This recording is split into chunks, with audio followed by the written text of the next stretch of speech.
I hope that this year would be full of new ideas, new hopes, and hopes not just for us, but also for those who in the last couple of years have suffered a lot.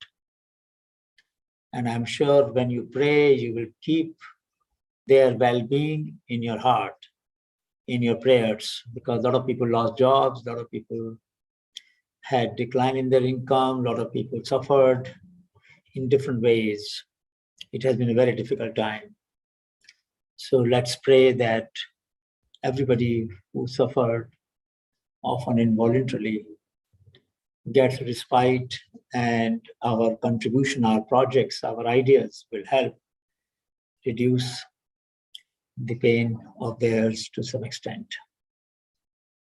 Today, we are going to discuss the evolution of an inclusive innovation ecosystem. What effort did we make in the last 35 years?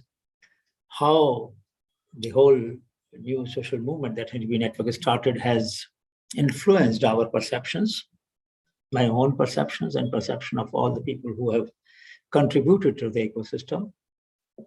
And something that has become very commonplace today, the word like grassroots innovation, frugal innovation, inclusive innovation, took a long time to be accepted as a part of mandate of various formal institutions, including R&D institutions. The very fact that all of you have CSIR 800 demonstrates the recognition that conventional technologies, conventional solutions by themselves might not help us to reach those majority of the disadvantaged people or people outside in the informal sector who deserve us, but may not desire us. So how do we create their access to what we know? And how do we access their wisdom and knowledge that we don't know? So this process is extremely important. The journey has been very full, which I will share with you. I may also mention that the next class is on traditional knowledge. And I would like each one of you to bring at least one example from your grandparents, from your parents, from your neighbors, of a less common traditional knowledge practice, which in your judgment deserves attention of the institutional scientists like you. We have discussed some of the examples. I will probably repeat some of them today just to refresh your memory. But it is important that we realize that as a scientist, if something is functional, something is viable, something demonstrates results, then even if it is of traditional origin, we should be interested in studying that. Hopefully, a knowledge produced by community in one part of the country, one part of the world, might might address the problems in another part.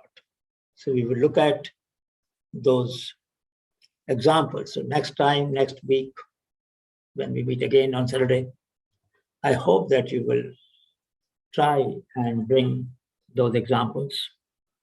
I also request my friends who have not switched on their video, switch on your video because it doesn't look nice. I'm only able to see few of you, but I'd like to see as many of you as possible.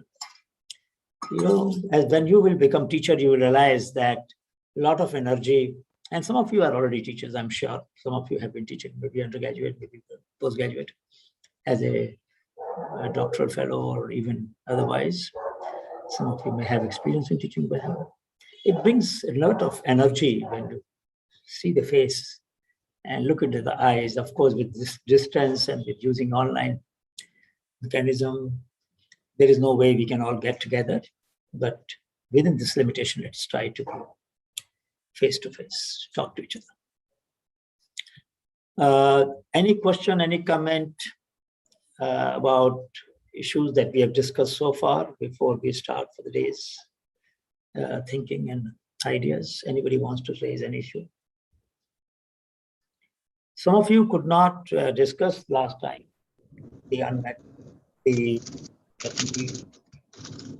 revise them. If some of you want to share, we will keep some time in the end, maybe half an hour. And, yeah, go ahead, please. Did you want to say something, Chandrakala? Or anybody else? Sir? I can't hear loudly. Hello? Yes. Good evening, sir. जोर से बोलिए. Good evening, sir. Good evening, good evening. Sir, the Excel sheet or the form we got, I think last to last class, is it necessary to fill the form? Because How do I answer this question? Because as I discussed the problem, so I'm willing to work on the same problem. So do I still need to fill the form? Well, how would I remember? You expect me to remember? Okay. I have a reasonably good memory, but I would not claim that I will remember every word that each one of you has spoken. I'm sure it won't be easy for others. So I think everybody should be able to read your ideas. Okay. And as we said last time, we will have a column where they can comment on it. So if you fill that up, it'll be easier for you to get comments on your ideas. And I'm regarding the same, so there are two columns. One says unmet need and why has it remained unmet. But there is no column wherein we can write our solutions to those problems. You can add that. I think that's a good point. You can add. What we were thinking that solution might come up, but I think it's a good point. You can add a column. Just modify the sheet. Add one. Though one can mention more than one can mention more than one unmet need in the form. But Megha, are you there? Can you add? Yes, sir. Yes, sir. So, हाँ, तो उनके पास sir जो spreadsheet है ना, उसका access अभी नहीं दिया है क्योंकि वो 100 से ज्यादा लोग एक्सेस नहीं कर पाते ना. ठीक. Can you add in this form? Yes, sir. Now just modify the form. Add one column. Proposed solution. Okay. I think that's a good thought. Thank you, sir. Yeah. Good evening, sir. Yes. Hello. Good evening, sir. Good evening. Yeah, sir, I filled the form last time, but the unmet need which I have given is not discussed. So so my suggestion is today we will try to keep half an hour in the end. Okay, sir. And Ashish is saying we are not able to access the sheet. No, I agree, Ashish. You can't access the sheet. Megha is modifying the form. So you will only work on the form. She's just adding a column in the form where you can give your solution. Yeah. So we will keep some time today for those who couldn't mention last time. Yeah, we will do that. And if necessary, we'll do that again in the next session. We'll keep half an hour in every session for next 2 weeks to just let everybody share. We must also decide whether your project that you're going to do will be on the same unmet need or is it on some other issue. Eventually, your project must address an unmet need. So if it is not the same, you can modify that. There is no hesitation. You should not hesitate in modifying the idea that you will take up project. But my request is don't take up a project idea based on what you're already doing in your lab, because that work will anyway go on. And will obviously every work that you do addresses need of somebody, some industry, some entrepreneur. But our focus is on disadvantaged people, small entrepreneurs, micro entrepreneurs, all communities.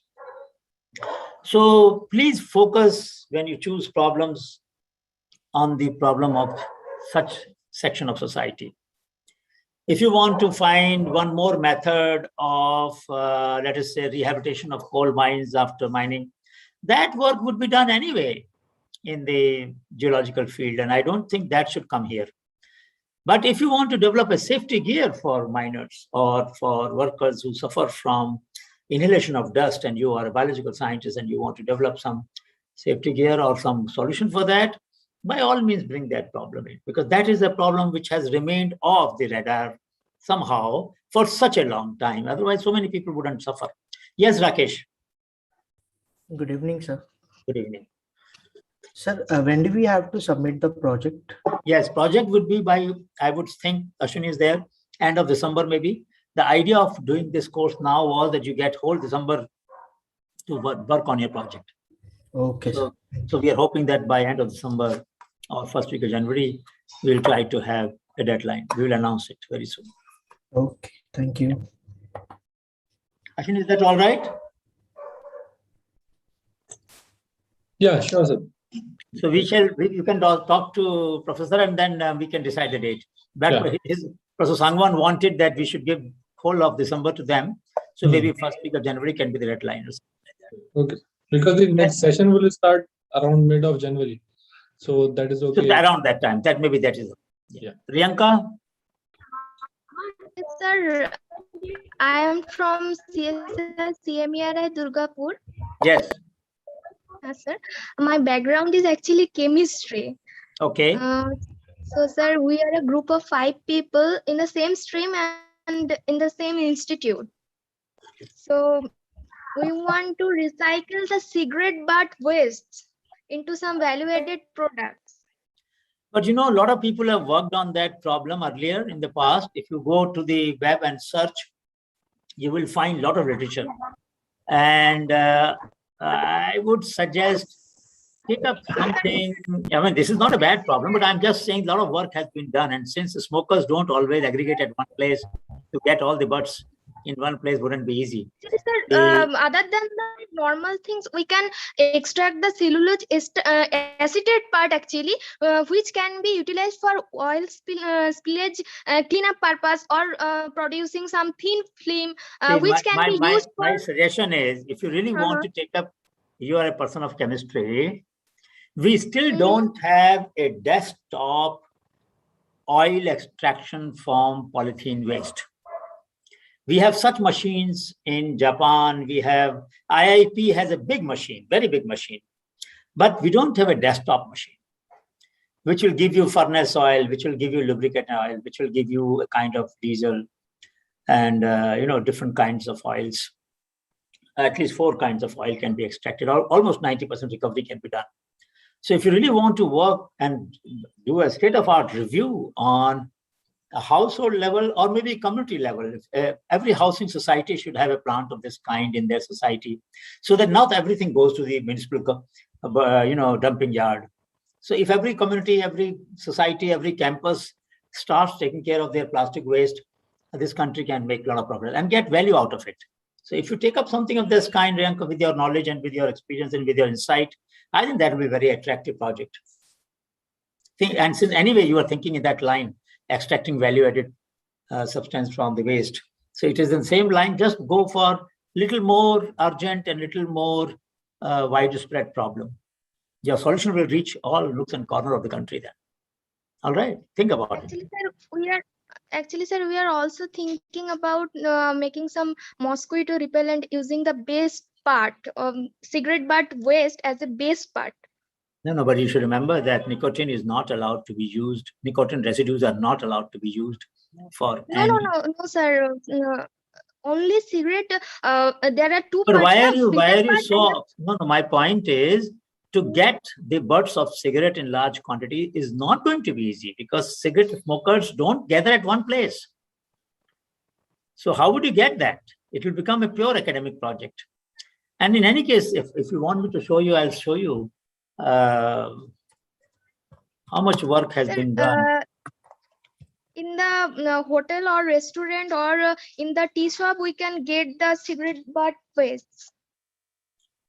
No, what I'm saying is, you are not supposed to smoke in the train and bus anymore. You know that smoking in public places has been prohibited as per the law. So somebody may do that. That is against the law. So there are a lot of papers available where people are doing work, and there's a whole site, terracycle.com, which has several challenges that they have issued, several solutions have been found. So my suggestion is that look at some problems which are more serious and where we have not yet discovered on cigarette, but there are so many links I can show you. I mean, should I show you maybe? I don't know if you've done a literature review, but do a literature review. So let me show you that. Sir. These are all cigarette butt recycling. So this duo 2016 Noida-based company recycling cigarette waste right from the paper and filter to the ash and tobacco. Two friends have started this and they are paying the collector cigarette waste. New solutions to recycle. Punjab man starts company to recycle cigarette butts into toys. I mean, just review all of this work and then see whether what you want to do is not done before. There's so much work which has been done as I'm showing you around the world. We can review on it. No, my point is there's so much work which has been done within the country. There are so many startups which are working in our country. So many entrepreneurs have come up in this regard. So my question is, in 2020 only, implementation of recycling, ncbi.nlm.nih.gov, 2020, people are making various kinds of products out of that. So my suggestion is look at these and then think of something more serious. Unless all of you are smokers and you want to do that to lessen the burden of your work. Is that the reason you want to do it? Then I don't mind. Then in that case, look at a bigger problem. Because if you were a smoker and you wanted to reduce your guilt, I would let you do that, because then at least you will lessen the burden on the environment because of what your habits are. But if you are not a smoker, think of a bigger problem. This has been worked upon a lot. You will just, I've shown you some 2 pages of Google search, but there are hundreds of pages. Ashish? Sir, actually, we have already reviewed those things. Actually. No, but that is not the reason. That is not the reason. That is not the reason. My suggestion is please take a problem that is less studied, where your contribution will be appreciated, where something new will be done, and your impact will be higher. That's all I can say. But if you will insist, I would not mind. I'll accept that. But I'm just saying that you should try and choose a problem that addresses real unmet needs of a lot of people. Some people are already working in this area. That was my point. They're already developing toys. They're developing a whole range of things. So that's it. Yes. But I will leave the final choice to you. Ashish? Yes, sir. Go ahead, Ashish. Yes, sir. So actually what I was thinking is that there are possibly there are many areas which have not been touched and there are a lot of unmet needs. But also there are so many areas where we already have the solution, but we are not able to propagate the information to the right people. So what I was thinking is let us take a certain topic and aware the general mass about it. Now, there my suggestion is that if you have a comparative advantage, if you have a method by which the use of the available knowledge can improve the livelihood of the people, and you are using some very great innovation in spreading. If you just want to go to 2 villages and give some seminar there, I don't think that will suffice. So I don't think you should offer such a project. So like, for example, just like regarding COVID vaccines also, government has done a lot of work to inform the people about the advantages of the vaccine. And still there are so many people who have not. No, but look, there are problems. That problem, you can reach only a few hundred, maybe at best. Yeah. Government is trying to reach millions. You understand? Yeah. Unless you have a pedagogy, you have an approach which is quite novel and nobody has tried it. Certainly we should experiment. Then it is a case for trying out an approach which has not been tried so far. That is all right. But if you are going to follow the same method, the same social media or same posters, so then it wouldn't add value to that. Look, Ashish, my point is your life is precious. All of you are unique. And I don't want you to do something trivial. Don't mind my saying this. I'm not saying what you're proposing is trivial. I'm not saying that. I'm saying that there's a whole machinery of government, private sector, media, which is trying to create whatever awareness they can. And the consequence of that is that we are in a better shape today than we were otherwise. In the last 260 days, we have had the lowest number of COVID cases yesterday. So therefore, there is a situation which has improved, no doubt. But carelessness. Sir, I'm not taking the topic about the COVID vaccination drive. I'm talking about some other issue, not related to this COVID one. I'm just saying that even with governments with a lot of efforts, it is still not, the problem has not been My resolved. point is, can you bring an innovative edge in what you want to do? Yeah, yes, so that will be surely the main aspect of the project, right? Then you can propose that. Okay. And if you have a new strategy, new action research pedagogy, a new method, a new platform. Can we explore that where we are lagging as a society, why we have not been able to address that issue, and then can create an awareness about that thing and a systematic study about that? See, you can certainly take up a problem of that kind, provided you have a very interesting method of bridging the gap which has not been met by existing institutions in public, private, or civil society level, right? Sure. Yes. 91831, please, quickly. You have not renamed yourself. What's the name?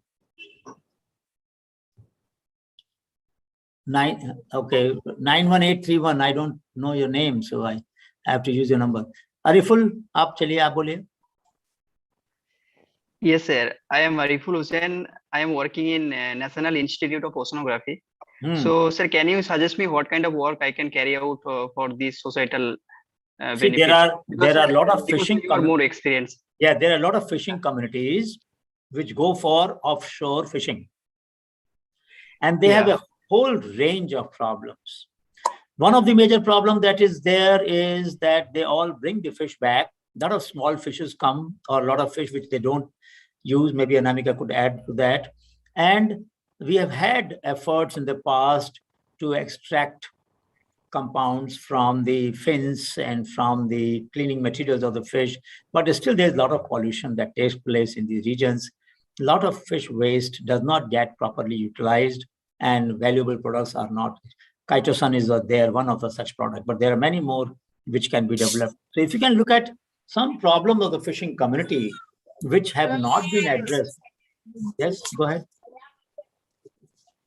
So if you can address those problems, I think that will be very nice. And if you, that would require you to talk to some fishing communities around your institute in Goa. Yes, sir. And then see which problem bothers them the most, and whether you can take up some such problem.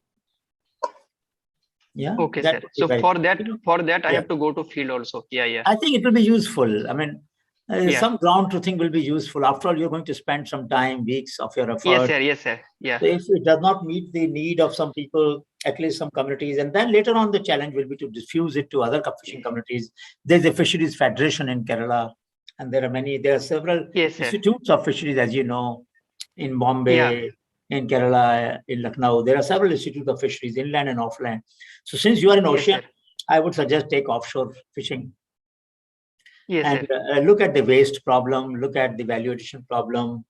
And if you can get something valuable out of that, why not? You can also look at other problems like, seaweed. And there are problems of blooms, fungal blooms. So if you want to take up something which can be made useful, from which fishing communities can generate some income, and a problem can become a solution, an opportunity for income generation, which has not happened so far, would be wonderful, actually. Yes, sir. Thank you, sir. Yeah. Thank you so much. All right. So we will move further. Just one question. Yeah, go ahead. In December, we need to provide synopsis or final submission of the project. Your final submission is expected, as Ashwini just mentioned. We are not at the campus right now, sir. No. So you will collaborate online. I mean, your project may not be then wet lab project or a physical lab project, but you will write a good review. And I would like your reviews to be shared in open. So unless you restrict me or us, myself and Anamika, if you don't restrict us, we will put it up on blog for everybody to read in the world, so that your work spurs some more action, some policy action, or some further research, or some entrepreneur may approach you that what you have described is very interesting. I'm interested in this part of the value chain. Can you help me to operationalize? And that will be very nice. If a small entrepreneur or a network of entrepreneurs reaches you because of your project, why not? That's the purpose. How can we meet the needs of small people? Okay, sir. Thank you, sir. Okay. All right. So we will move to the subject of our discussion today.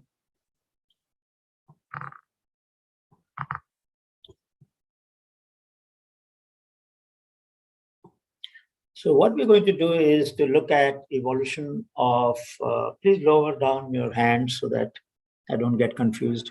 Riyanka 91831 and Ariful, please lower down your hands. Vega, aap kar sakti hain. So what we're going to look at is how did this ecosystem evolve? How did the honeybee network evolve? And I will share with you some of the challenges, some of the insight that we gained as we were trying to look at the creativity and innovation in our society. So we realized that for a long time, we had not paid enough attention to the creativity by people who are often poor economically, but may not be poor in their mind. So knowledge rich, economically poor people. That was our target. That's what we wanted to do. Those are the people we wanted to reach. And if you remember, we showed you one of the slide here where we were looking at an oddball. We talked to you about this duck, which was following a different trend. So our interest was in looking at oddballs, in looking at people who sometimes are considered crazy. Sometimes these people are considered but of humor. They are also shamed. They are people sort of make fun of them because they don't want to conform to the existing system. They want to do something different.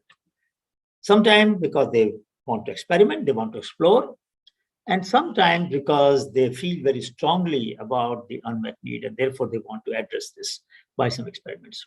There are also people who find that they have some extra resource and then to put it to better use, they come up with an idea.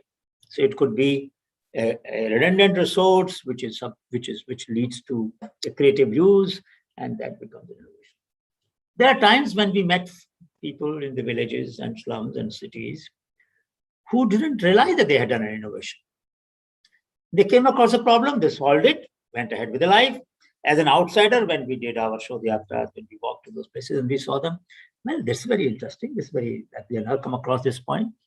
Now, what is logic? For example, in 85, 86, I was in Bangladesh and we were looking at the practice of two examples I'll give you, which of course had a great impact on my understanding of how people solve problems. Some of you might have seen Erica nut plant, Supari, in Karnataka, in Assam, and many other places. A lot of people use Erica. So what people had done in Rangpur area, Dinajpur, Rangpur area, North Bangladesh, they had put 4 plants, 4, 1, 2, 3, 4 of Erica. In between, they put a banana plant. And this was done, very interesting geometry had been developed. So I asked them, why did you do that? They said, look, in winter, we don't have rain. But the suckers of banana hold the moisture. And the plant roots of Erica will take the moisture from banana. That was very interesting. A very practical solution, a very sustainable solution, an ecosystem-based solution where you are really generating a solution by working out the geometry of the crops and putting them in a particular manner so that they meet each other's need. Similarly, when they would make a mound, as you know, floods are very common in Bangladesh and some parts of our country, Bihar, some parts of Odisha, some parts of West Bengal. So when they had to make a house, they have to make an earth mound. You know, water will, Brahmaputra water or Ganga water comes, Brahmaputra particularly comes with great force. So if the earth mound that you have made, if it is not held together, that means if it's not bound properly, it may erode. The house will vanish, but you can see that even in the floods, after floods, their houses on these earth mounds stay. And of course, they also make it on slings so that the flood water can go underneath the hut. So they grow banana first. Then they grow bamboo on northwest side from where the storm comes. So we found up to 212 species of plants on 10 cent of homestead. Very systematically designed in such a way, and there was a succession plan so that the mound of the earth will be found, and the exudates from the banana will keep it in its place, and then they will grow other plants, and finally they will grow the homestead. They will make the homestead garden and the hut and all of that. So once I met a lady in Tangail. Some of you might know from Eastern India, Tangail saris are very famous. The villages around Tangail there are whole villages of weavers who make beautiful saris. So we were sitting there, I and Narul Alam, we were talking to one lady she had sweet potato wines. She was a poor person. So her goal was that she will cut the sweet potato vines and use these cuttings for planting on a piece of land, if she gets land on lease. If she doesn't get, she will do it on her homestead itself. And what she was doing every now and then, she was removing, at every node there were roots. So let us say there are 4 or 5 rootlets. She will remove most of them and leave only one, at best 2. So we said, why are you removing these rootlets? My colleague, he was an agronomist, he was a scientist. She didn't know, I didn't know. She said, let me explain to you. And she explained. If you allow all the roots to remain, then the sweet potato will become long, and the customers like a round sweet potato, roundish sweet potato. All right, that's interesting. So you reduce the competition, okay. Second, she said that if you allow all the sweet potatoes to grow, the skin of each will be thin. The shelf life will be low. If I take to market and I don't get a good price, I can't bring them back. I have to sell them. Whereas if I allow only 1 or 2, they are roundish and their skin is thicker, they can be kept for a longer period. I can negotiate better price. Now, here is a illiterate woman. I have mentioned to her, I begin my book, Grassroots Innovation, with her example. In fact, I went to Bangladesh to present my copy of my book to her. Here is a lady who is looking at customer requirement, customer need, and shaping a technology to suit the customer need, and at the same time, reduce her risk and maximize. Now, this is, Apradeep, did you want to ask some question? So the question now arises, if an illiterate person can look at customer needs, I was just talking to Ashish, or what was his name, from NIO, and I said, no, Afrul, that please go and talk to some fishermen. Many times we don't even talk to the entrepreneurs. We don't even talk to the user of our solution. We start research, we do a thesis, and then thesis lies somewhere, and we proceed with our life.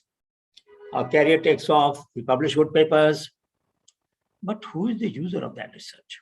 I'm not saying every research should have a user. No, there is a very important space for basic science. And eventually every basic science leads to some kind of applied technology. I mean, CRISPR was a basic science tool. And you know that IBIG developed a COVID diagnostic test using CRISPR. And now San Diego University of California has also come out with a CRISPR-based technology. Yesterday, I read a news. So that's the second diagnostic kit based on CRISPR, and very rapid tests they have developed using CRISPR. So a very basic scientific tool of gene editing became an applied technology for diagnostic.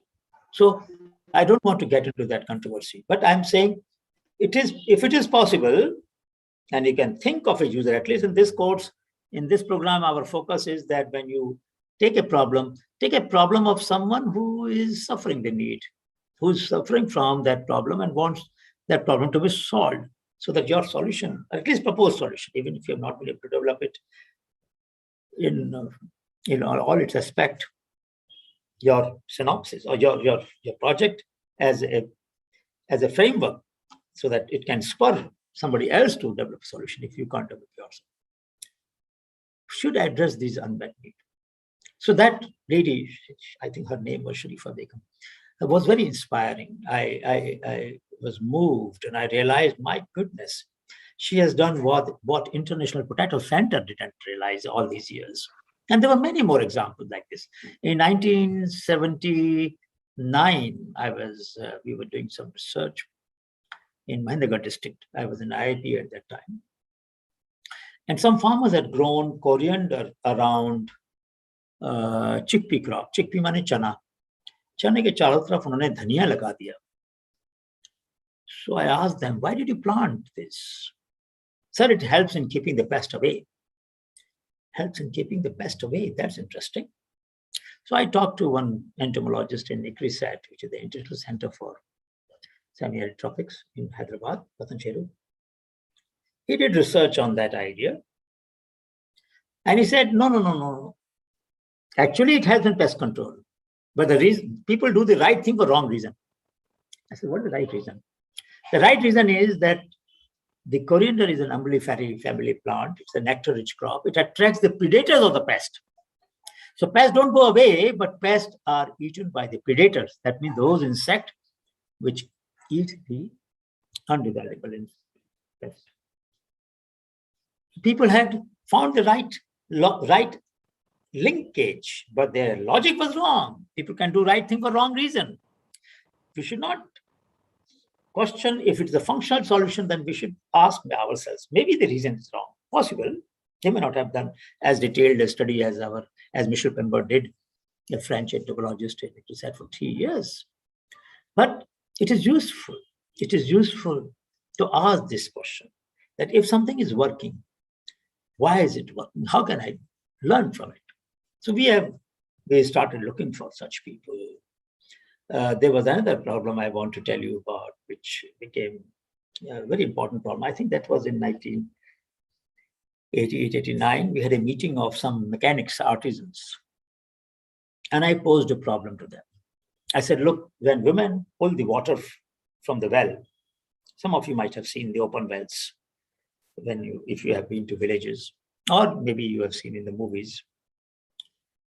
When the water is pulled, and supposing water level is deep, in any case now water going down deep, sometimes the bucket falls into the well. The rope slips from your hand. Now this is a problem which has been there for 2,000 years, 3,000 years. What did our society do? They developed a bunch of hooks tied to a rope. They will put that in the well with a long rope and try to take the bucket out by trapping it in one of the hooks. But they could not develop a solution by which the bucket will not go down. Now look at it as a mechanical engineer. Anybody can give me a solution what Amrit Bhai did from Pikor village in Junagadh.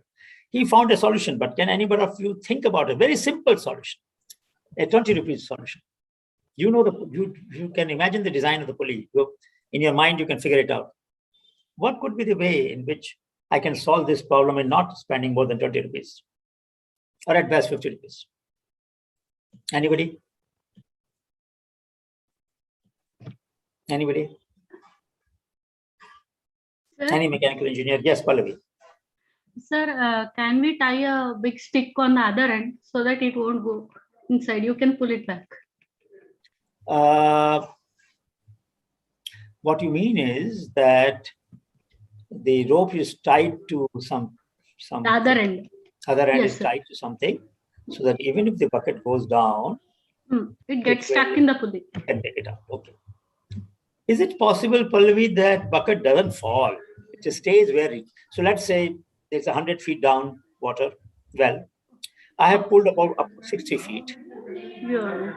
And if I lose the grip, then I have to pull the 60 feet again, isn't it? Again. Yes, sir. Is there a way that it will stay at 60 feet or 40 feet, whatever I've done? Then I guess for the breath, and then again I start pulling. Then 80 feet, I again take rest. And then I pull the final. Sir, Yeah. can we attach One by one. But Ananta, then HUD. Yes. Sir जैसे पतंग उड़ाते हैं ना तो उसके साथ एक वो पकड़ते हैं साथ में हाँ, डोरी हाँ, जैसा, तो हाँ, उसको जैसे अगर हम वैसे एक पुली सिस्टम रखें कि हाँ. जितना उठाया उतना किया, देन एक लॉक है तो वो उधर ही रुक गया, देन फिर किया But you then should remember that ratchet kind of arrangement. You're suggesting a ratchet, yes sir. The rope can slip over the pulley, isn't it? Rope जो है, pulley अगर stationary हो जाएगी, even if the pulley doesn't move, the rope can. Correct? Let us say pulley को lock कर दिया आपने. But then जैसे अगर एक एंड को हम उसमें ही अटैच करके अगर एक एंड टाइड है तो पुली तो जाएगी नीचे ना. जो अभी एग्जांपल पल्लवी ने दिया कि सर पुली को हम बांध देंगे तो आपकी बकेट जो है वो जाएगी नीचे, फिर दोबारा खींच लीजिए उसको. What I'm saying is there a way you can think about that it stays where it is? Sir, other end if you put some weight like lift mechanism. That is called counterpoise. Yes sir. Counterpoise होता है वो जिससे जो बहुत बड़ा पोल होता है, है ना? Yes. तो उसमें वेट लगा होता है, तो उसको नीचे लाते हैं आप, तो बकेट ऊपर जाता है. करेक्ट? उसके लिए आपको 2 लोग चाहिए, लेकिन but we can do single person cannot use the counterpoise. You understand? Yes. क्योंकि बकेट को लेना है ना, उस समय आपको जब बकेट ऊपर आएगी तो, और अगर काउंटरपाइज को छोड़ दोगे तो बकेट नीचे चली आएगी. सर रोप में अगर हुक्स लगाए, हाँ, रोप में अगर हुक्स लगाए और वो हुक को कहीं ऐसे हैंग करने के जगह बना दिए उसमें वेल में ही, मतलब बाहर कहीं, तो जितना खींचे वो हुक उधर लगा दो, फिर थोड़ा खींचो फिर हुक लगा दो उधर, वो निकाल के दूसरा हुक. हाँ, मतलब वो तो एक्सीडेंटल वो होगा तो नहीं होगा ना. If it just slips, फिर उसमें नहीं होगा. It is only when you are tired you can put it there, right? I have one solution. May I speak? मैं आपको दिखाऊंगा अभी. I will show you both the solutions that you're talking about. Yes, 1 or 2 more ideas. Yes, sir. I like to say. Go ahead. Sir, pulley can be made with gears so that the pulley will not slip backwards. First thing, and then on the top of the pulley, you can have a valve kind of flap, which will stop the rope from going back also. The gap I want a solution in 50 rupees, less than 50 rupees. Gears are not, I don't think. नहीं, gears की जरूरत भी नहीं है वैसे. Yes, Digvijay.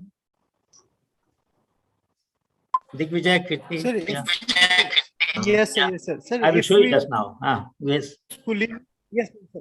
Sir, if we use pulley, which will one direction, then I think we can do it. Repeat. Can you repeat? If sir, what did you say? If we use pulley which move only one direction, then I think we can pulley एक direction में घूमेगी, कोई बात नहीं. That you can do, but you must remember that the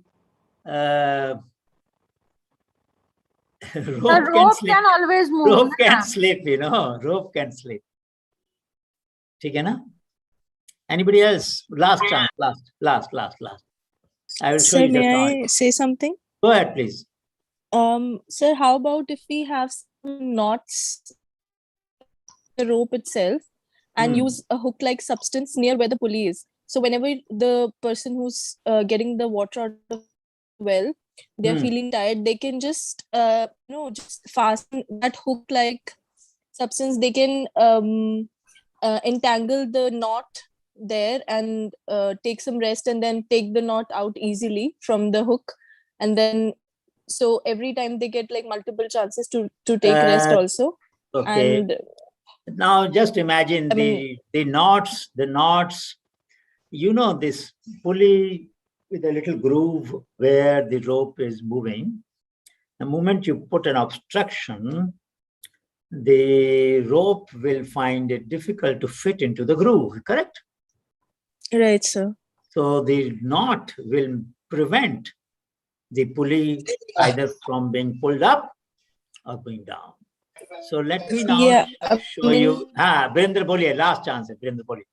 Sir, I want to say that we will have to do something on the surface of the water, a false little steel structure that could be tied up to the pulley, and it should remain as such. And if in the case of a bucket fall down, we need to call it back to that structure, not searching the bucket itself. To be easy and 50 rupees answer. No, but what is that structure? I'm not able to understand what structure you are proposing. Suppose एक जैसे अगर आपका 2 metre का कुएं का dia है, हाँ, हमने 2 मीटर का एक ऐसा चौकोर सर्कुलर एक फॉल्स वो बना लिया और उसको टांग दिया. कोई भी बाल्टी गिरेगी तो उसी पे ही गिरेगी, वो नीचे रहेगा बोले. भाई समझिए बात को. बाल्टी को आप Virendra, wait a minute. When you pull the bucket, it has to come through some volume, some space, isn't it? The space from which you pull the bucket up, the same space, it will fall down, and it can fall down after 80 feet. No. We will make a such design that the every size of bucket is entrapped into it. Will not make but that mistake. Question is, if we have to pull the bucket from the water level 80 feet down up. So whatever trap you design, it has to come through that trap, isn't it? Yeah. I want to design a trap that will hold the. No. Wait a minute. Let me show you something. Let me show you. All of you have applied your mind, and now what Amrit Bhai did, let me show you. Are you going to see this pulley? Yes, Professor. And you can see this stopper here. This one I have kept it. I have enlarged it. You can see this stopper. So what is the red color stopper? So what the stopper does, when the rope goes down, it strikes against the rope and does not let it slide down. So you leave your hand and it will press against the rope in the groove that is there, and the bucket will stay where it is. When you pull it up, the lever lifts up and there's no problem. You can, with the hook is there, you can turn it on the other side and easily lower down the bucket. When you lower down the bucket, you take the lever off. When you start lifting the water, keep the locker in the position that you see here, and it will hold the bucket where it is.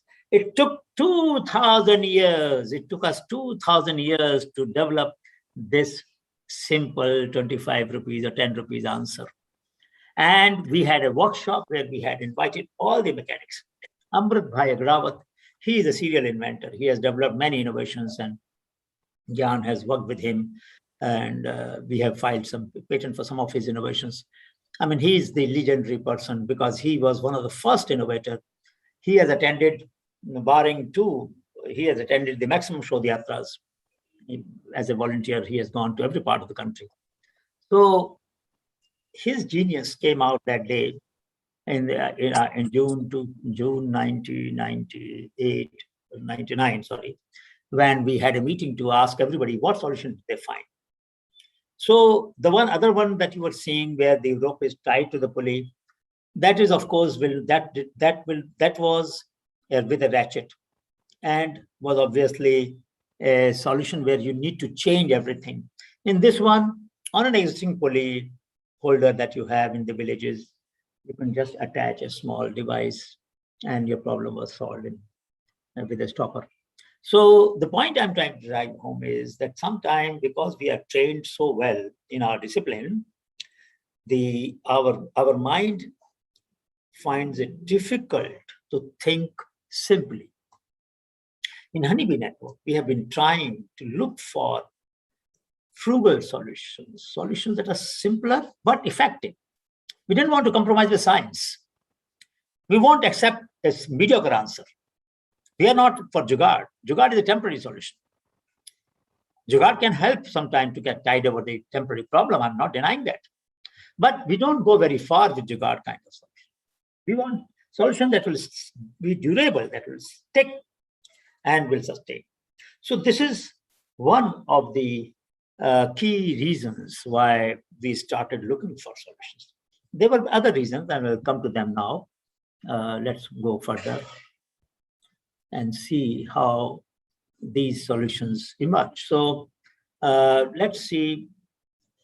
One of the points that I made earlier, I'm repeating that a change not monitored is a change not desired. If we don't look for creative solutions by common people, including lab attendants, including driver, including gardener, including maid servant or house assistants at your home, maybe sometime even the sweeper may have an idea or two. One of you mentioned, I think, when we were talking about unmet need, that the current arrangement is that the lady who comes to clean your lab has to carry the big size basket of waste. Manually, she has to drag it from one lab to another. And you were thinking that why couldn't we put small, simple wheels underneath so that it becomes easier to drag? Simple idea. But the very fact that you have been looking at this and you didn't notice the drudgery so long, but now you notice it. And to that extent, the course has done its job. If we are able to notice the inefficiency-inducing, drudgery-inducing problems that are all around us, and we don't even notice them, we don't even bother about them, and we live with them, and now we start questioning them, I think our job is done. Half of the job is done. Once we start noticing a problem, if we don't have the solution, we can share the problem with somebody. Somebody else can find the solution. It is not necessary that those who find the problem are also the one who will solve, but it of course requires listening and observing the changes. So that's how we started. The Honeybee Network started learning, listening to people, listening to creative people all around us. And we started looking at examples of the last time, you remember I gave you example of a spider's web. Many of you did research and you found that a blood coagulant could be developed out of it. LRI has a PhD student who has worked on collagen role in wound healing and so on. So therefore, there are some very outstanding solutions of contemporary importance which can come out of. Please, mute. So there is a lot of power in solutions, potentially, not in all, most of the solutions, which can help us. Our challenges can we add value. So Vijayanti, about whom I'm sure in one of the class we will invite her from Anamika, would bring her to the class. I'm coming to Ankar, just give me 1 minute, let me complete this point. So Vijayanti has developed, for example, a fiber from fiber of the lotus stem. But it takes her a lot of effort, a lot of drudgery, so much so that 1 gram costs 100 rupees, that fiber. Imagine the cloth, how costly it will be. She can benefit if some of you will work on her problem and develop a tool for her to get fiber out of the stem in lesser time with lesser people. She would be happy with that. So we set up Srishti in 93 for leveraging the knowledge and linking formal and informal science. But in 97, when we had a conference at IIM Ahmedabad, in Institute of Management Ahmedabad, where I teach and was teaching till 2017 full time, we had a conference, international conference on creativity and innovation at grassroots, ICCIG, 97, January 11 to 14. In that conference, we said we have documented so many solutions, we have such potentially good ideas, but we're not able to change lives of people. So Chief Secretary of Gujarat, Mr. Shelat, announced at the conference that, well, this is a very genuine problem and Gujarat government will work with you and we will set up a fund to provide risk capital. That is what we wanted to these innovations. Then GYAN came into being, Gujarat Grassroots Innovation Augmentation Network. And this triangle that you're seeing linking innovation, investment, enterprise, that became the mandate of GYAN. 97, the world's first incubator for grassroots innovation. Once GYAN started filing patents, what happened? Vega?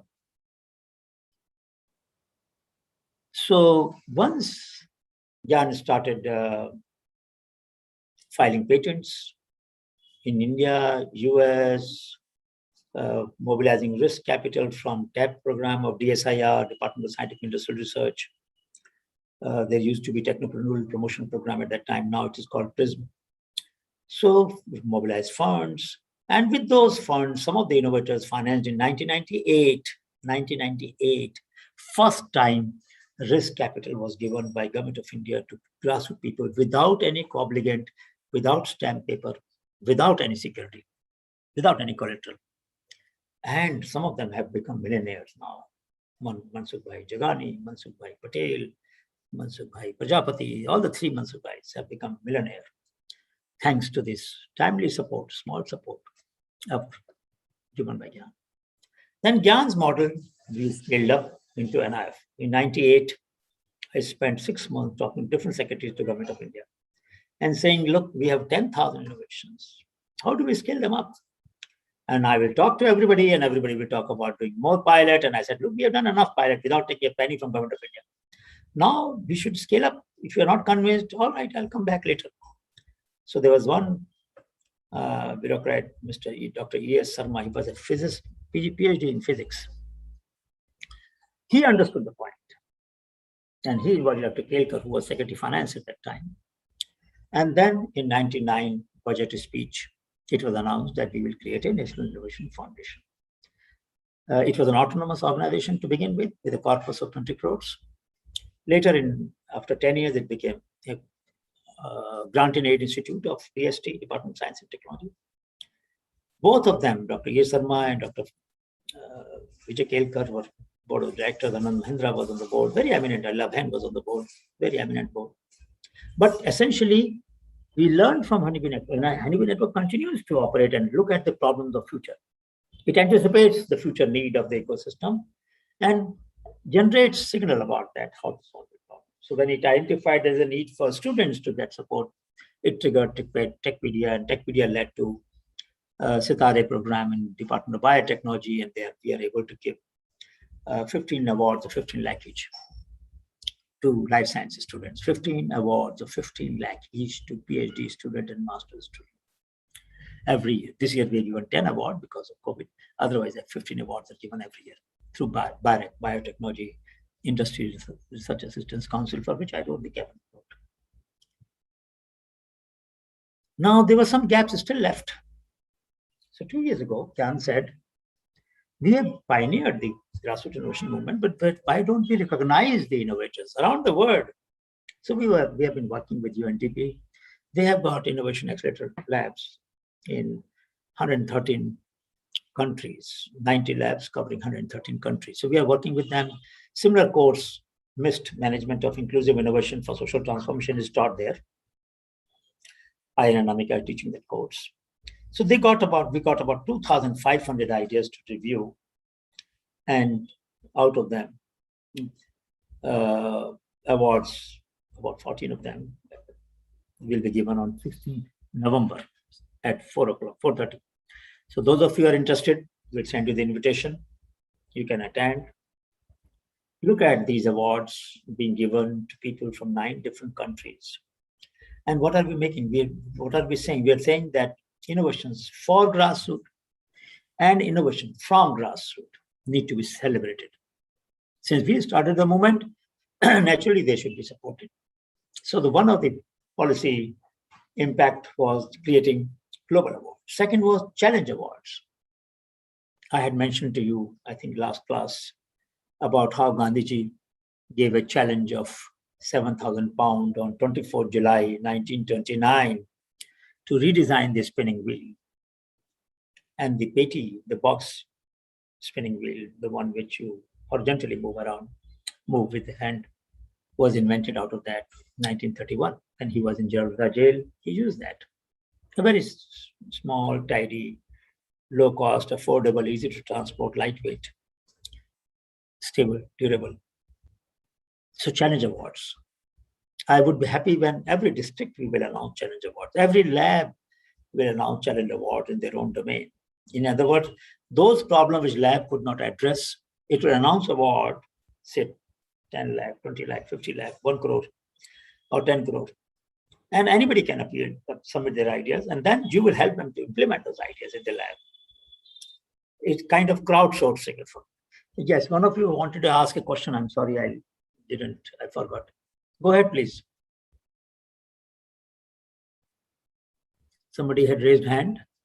Yes, sir. Go ahead. Good evening, sir. Here I'm Ankur. Sir, correct me if I am wrong. So there was one curiosity that, first of all, I want to tell you one story that when I was in my childhood, I used to buy a cold drink.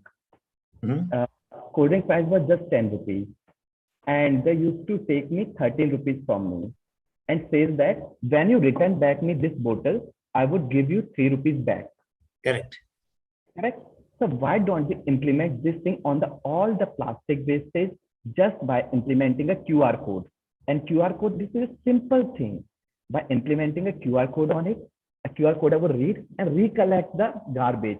That would be garbage. Might be I am a rich or anyone else is a rich who can throw that bottle. Might be on the another hand, there are one poor one who have a somewhat value of it that is contained with 3 rupees or 5 rupees would collect and give that thing to a recycle point or a shopkeeper, to which it would monetize, and all the plastic collection would be easily solved just by implementing a QR code on it.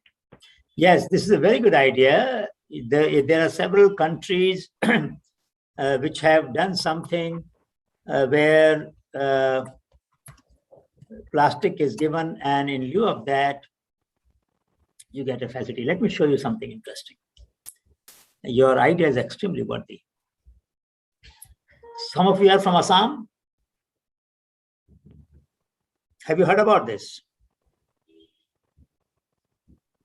Can you read, Ankur? Yes, sir, I can. This is a school in Assam which accepts plastic waste as a school fees and teaches life skills that society needs. So look at this. Kids are coming with their plastic bags. They are depositing in the school. They don't have to pay the fees. And they will not burn plastic. They will hand over any plastic waste to the school. So this is how Akshar School has the kind of fee structure where children deposit at least 10 to 12, 20 plastic items per week with a pledge to not burn it. Pavnita Sharma, who co-founded a school with Mazim Mukhtar in June 2016, and they give education to 100 children belonging to economically poor background. And this is what they're doing. Isn't it great? So yes, first of all, what you are saying makes eminent sense. You are right. It is doable. 2 young people in Assam did it. And it needs to be done. No question about it. No argument. Just one second. What European countries do. So they have in the mall, for example, a big box. You put a beer bottle inside, you get 1 kroner. In Denmark, they used to do that. Before Euro came, you can get 1 kroner, like 60 rupees or something, per bottle, glass bottle of beer, which is some people used to leave it on the garden, in the bench somewhere. And these kids will collect, put them there, get money out of it. And it did not have any shame that why are you collecting? Because you are contributing, you are generating income for your pocket money. At the same time, the waste is being collected. So what you just said makes complete sense. Thirdly, even today, there are people in the morning. If you go for morning walk, you will notice there are people in cycle, rickshaw or otherwise who collect various kinds of, some plastic they don't collect because they don't find buyer for them. The laminated plastic or some other plastic of which value is less or not there, current recycling industry. But others they do, bottles they do, and they collect it. And then, and also some other plastic sheet they collect and sell it. And then of course they go to the recycling industry. So you're absolutely right that we should develop such institutional mechanism where it becomes in our own interest. This is called circular economy. Circular economy is, Ankur, where there is zero waste economy. Your waste becomes my input. In Tirupur, there is a garment cluster. 50 trucks of water used to come every day. One of my friends, Suren Arkman, who was editor of the Journal of Industrial Ecology, what is called as industrial symbiosis, they mapped how much water was being wasted and how much water was being treatable waste, untreated waste, etc. And they brought down the number of trucks to 4 per day from 50 per day by recycling the water that was being wasted and thrown away. So it generated jobs, it generated new value, it generated wealth for those who are now collecting the wastewater and treating it. And at the same time, the total water burden came down. So it is extremely important that we do what you have suggested in different ways. It can be done. Either the companies which manufacture it should collect it back. That will be ideal. Some companies try, but most companies don't do that. They transfer this cost to municipal corporation. They transfer this cost to government. They transfer this cost to all of us, and we bear the consequence of the dirt around us and the waste around us. And we also don't collect it properly in our own house. We don't segregate it. We mix the wet waste and the dry waste together. All of these mistakes we all do. I mean, I don't know how many of your labs have at least glass, plastic, food, paper. At least those 4 bins should be there. Do you have, Akbar? Yes, Which lab are you part of? Which lab are you part of? I'm from CSI NIO. Ankur, this is your project. You are going to do this in your lab. You are going to tell, and there are many students from NIO. Just now we were hearing another student. Please have at least 4 bins. Correct? At least 4? Yes, Paper, sir, yes. plastic, glass, and bio-waste. There should be at least 4. Right? And these should go into different supply chains. Because you know what is happening to microplastics in the ocean. You know how much of plastic getting deposited in the fish, in the stomach of the fish, and all the other problems that are happening by plastic in the ocean. A huge problem, right? So naturally, you have a direct interest, professional interest, scientific interest, and personal interest. I think we should try, no matter how small that effort is. Once you do that, Goa government can be asked that they should put for at least 4 bins in different places, public places, so the people have incentive. And then we should have 5th one for electronic waste. Today, electronic waste is a major problem. Batteries, electronic waste, and we just put it in the same bin. All of us, most of us, isn't it?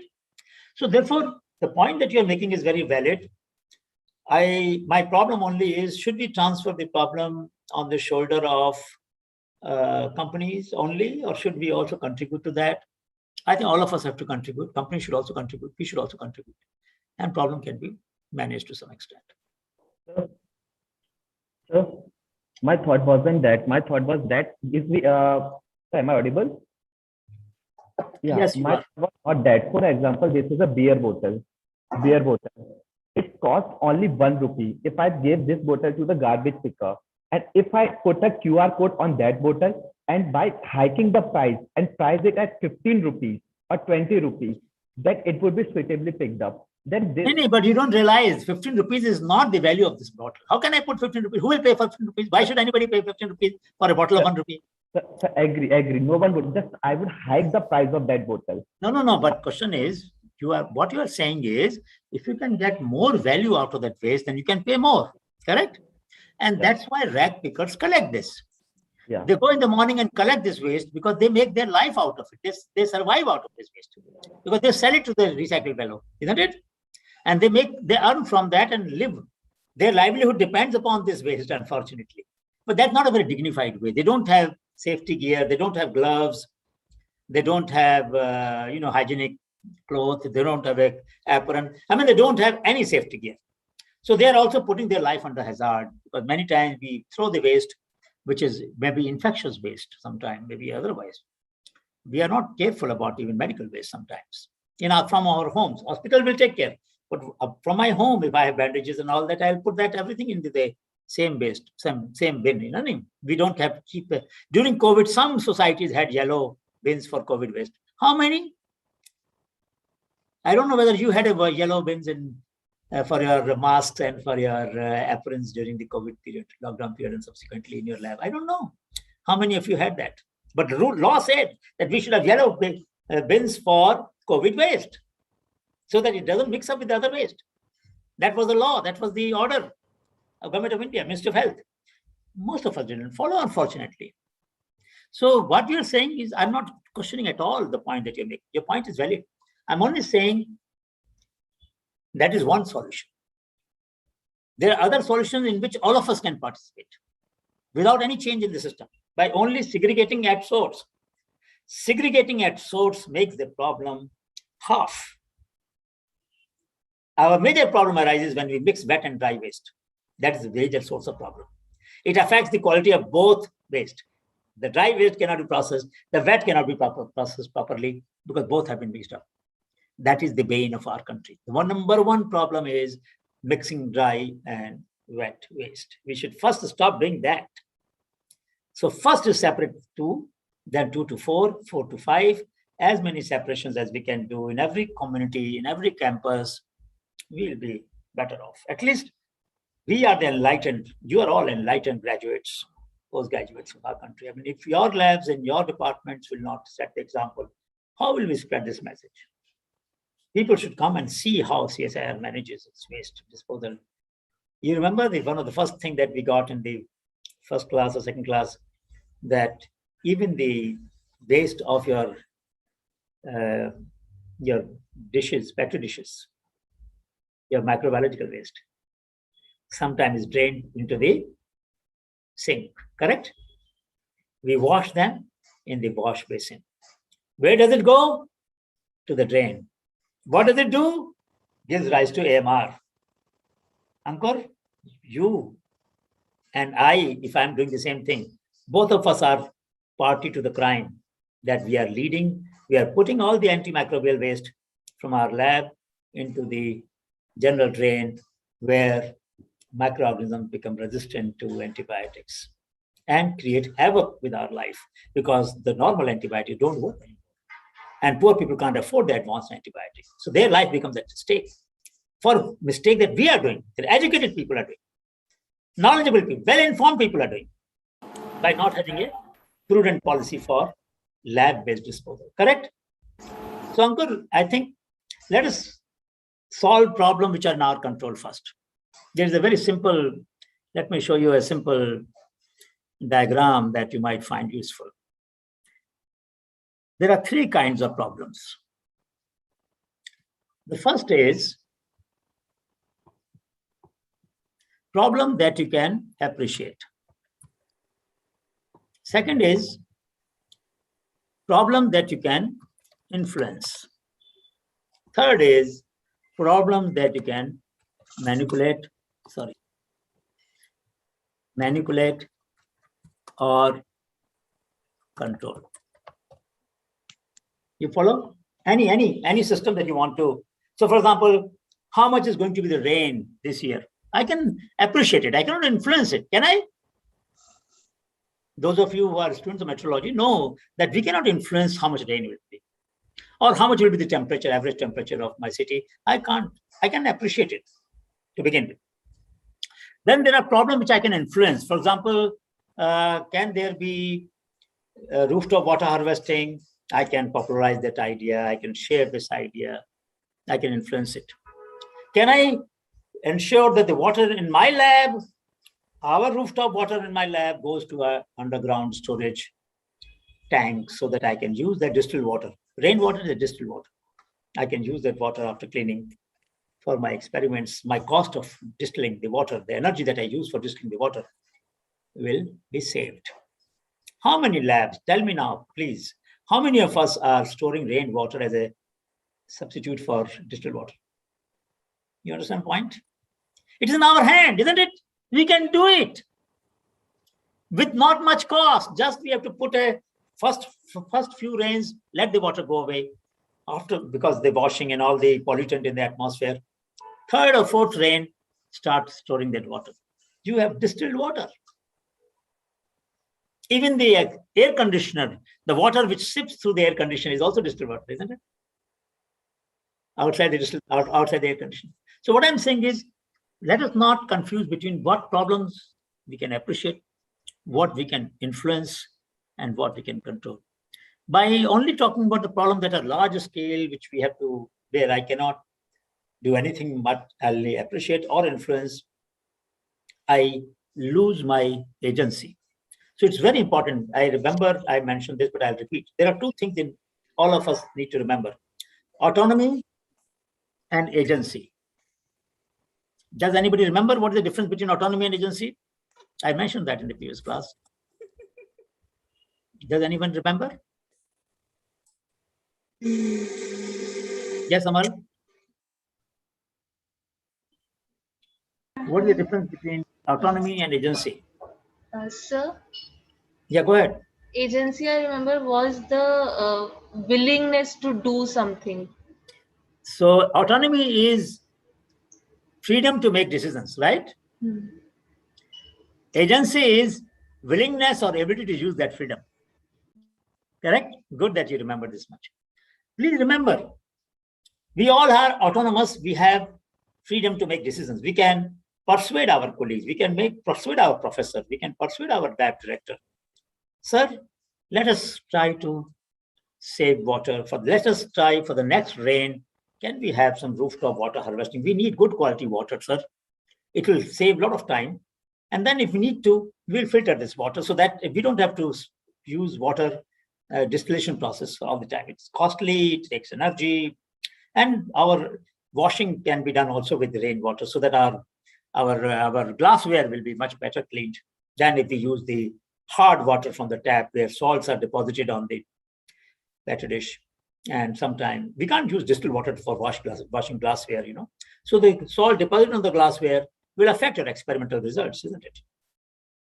So it is in our interest that we use high quality water. And it's low cost, just conserve the rainwater. So autonomy is freedom to make decision.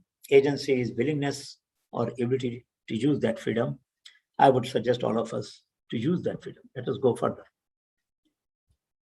So this ecosystem that we were evolving, we wanted to do things that were in our hands. We didn't want to blame government. Oh, government was not doing anything for grassroots innovators, so why should we do that? No, we said, look, we will do what we can. Government could do what they can. So there were many gaps that we identified. First was micro venture finance. When GYAN came into being, they started putting risk capital in the hands of the innovator. You have heard about microfinance movement. Many of you must have heard about microfinance. Many women's organizations, the villages are given microfinance, small loans. But for such a long time, our country did not have micro venture finance. That means risk capital. So we developed the concept of Micro Venture Innovation Fund, MVIF, way back in 97. Then it was given formal shape in 2003. And last year, GYAN had a partnership with SIDBI to operationalize it for 1 year. But still, it has not become a proper part of policy, though we have proved its worth.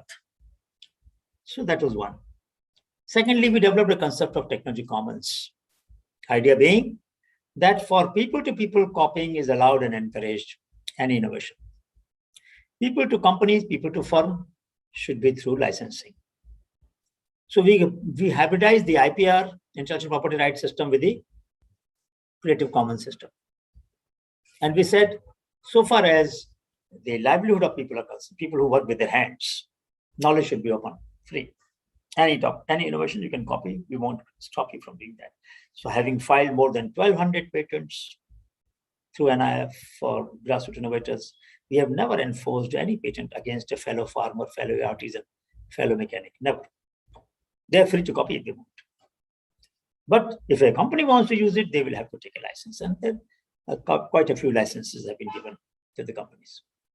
That was another concept that we developed. Similarly, we developed the concept of acquiring GTIF, Grassroots Technological Innovation Acquisition Fund. So we said many times the innovations are not licensed in the lifetime of innovators. What do? So we will acquire, first we will file the patent at public cost, government cost.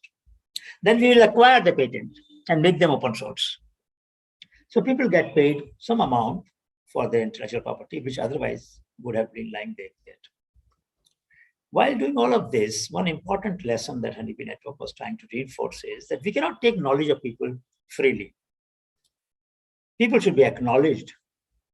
Many of you may collect data from various purposes, from various people. Some of you may collect at least. Do we share our report with them? Do we acknowledge them by name? If I license that technology based on people's knowledge, do they get a share in the royalty or the license fees? All of these questions we raised. And subsequently, in 90, we raised these questions. 89, we raised this question. 91, we raised the question. 92, conventional biological diversity came into being, and they incorporated it in the Article 8J. Till that time, we started this debate in the world.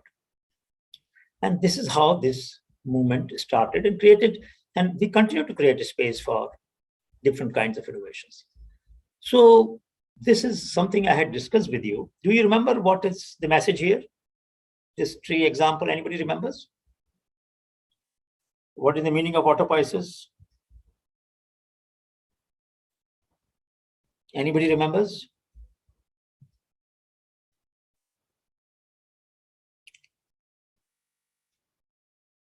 So imagine, first of all, let me tell you what happened. So this tree, if you remember, I mentioned, I saw it in Kangra, Himachal Pradesh.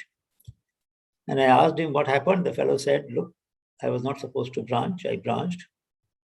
And then I made into a parallel stem. That's very clever. So the ability of nature to correct itself. As I talk to you, some cells in my body are going through mutation. Thankfully, these are not cancerous cells. My body is repairing them, bypassing them, replacing them, or regenerating them. This process is called autopoiesis. So if a knife that you use for cutting different things becomes sharper every time it is used, that will be a self-designed, self-correcting, self-governance system. How do we develop technologies? So today, because of artificial intelligence, machine learning, we're able to make our system learn. It's a costly technology, but still it helps us to learn. They become smarter, they become more intelligent as the products go.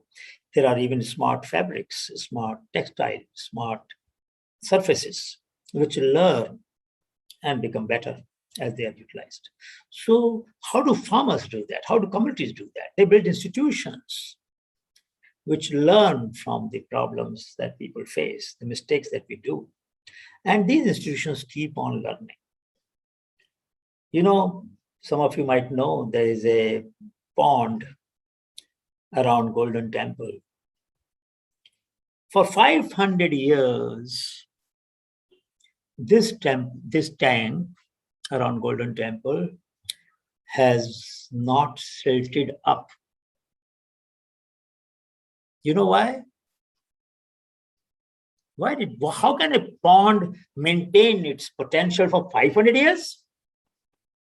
What would have been the process? What has been done? What is the institutional arrangement? Anybody? I'm sure some of you have visited Golden Temple.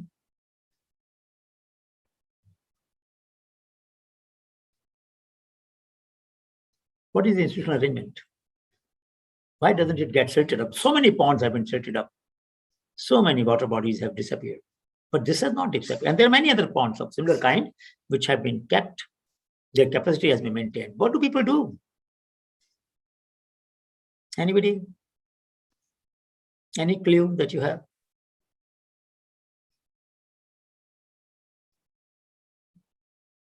How did people manage?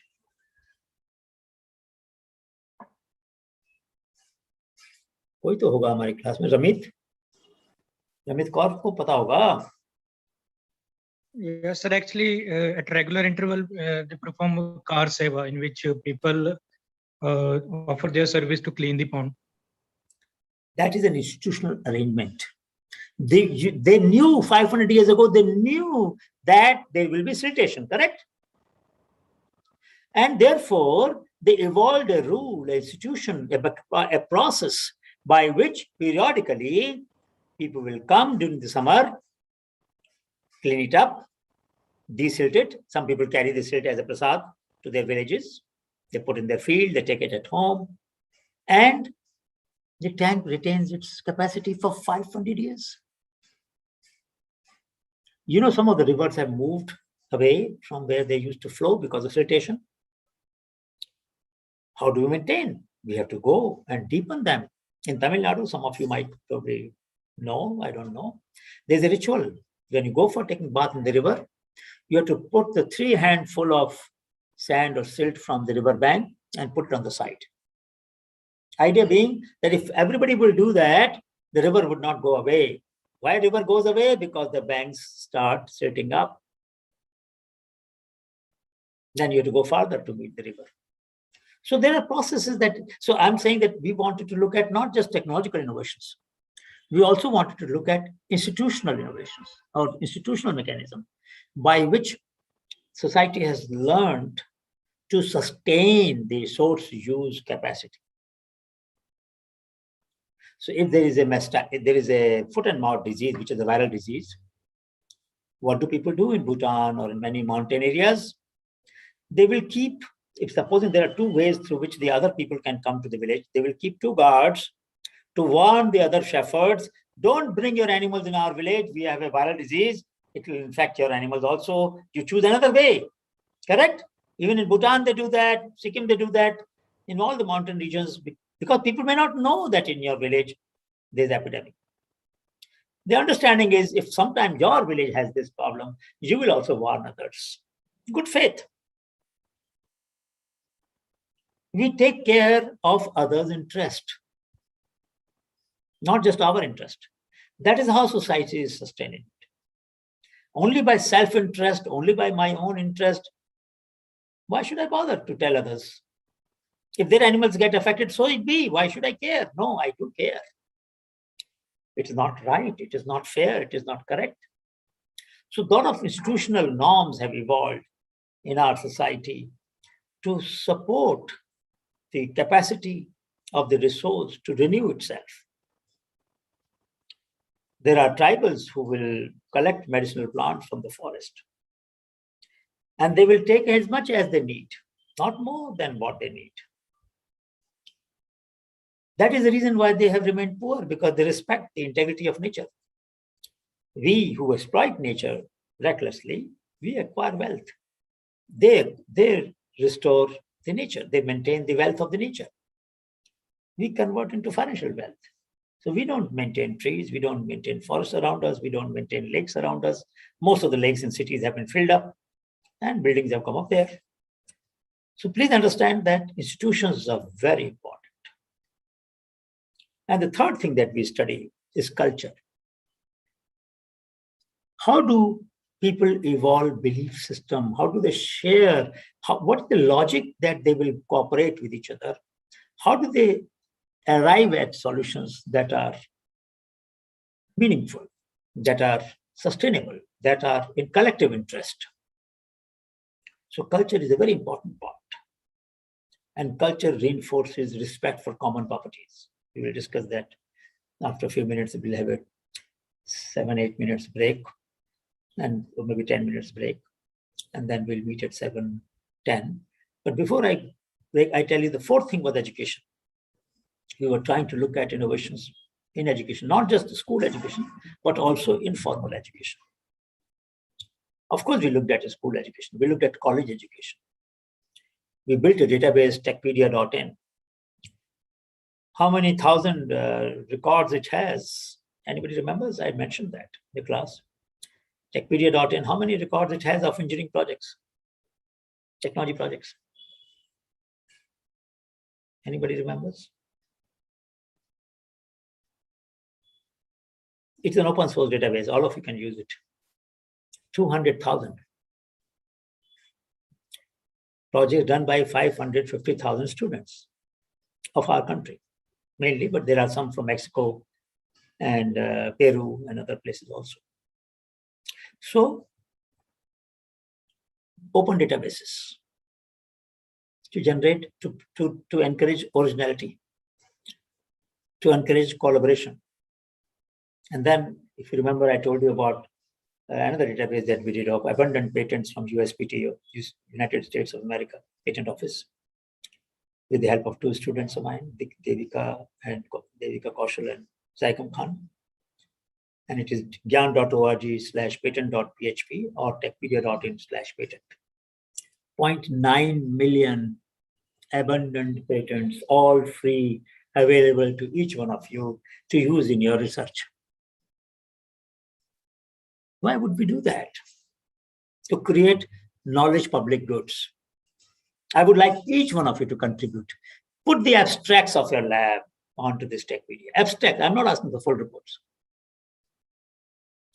So that people don't have to go to 30 labs to find out who has done what.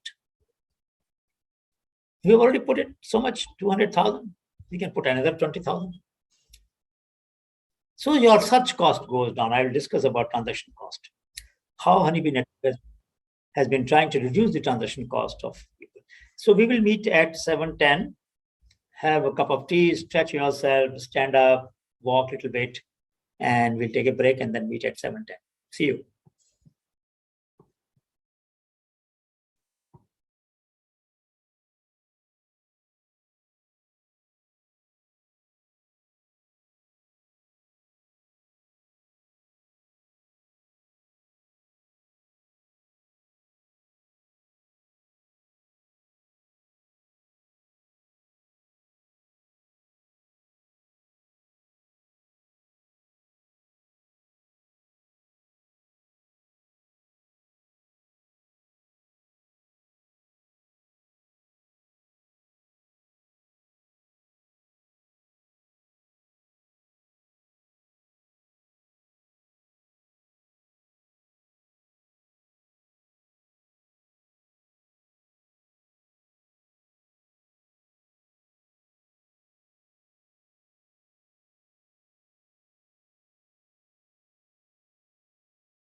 Welcome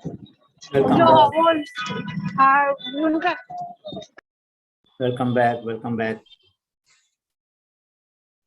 So we were talking about the 4 pillars of the ecosystem: technology, institutions, culture,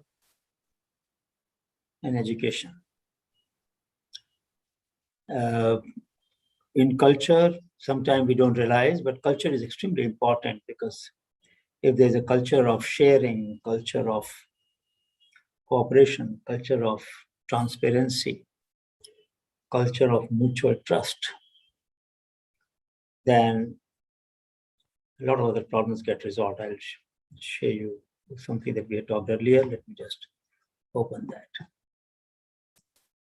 So let us see the next one. Sir, Anji. environment is missing. No. The institutions are for managing resources, environment. Culture is for managing resources. And I mean, all of those 4 things: technology, institution, culture, and education.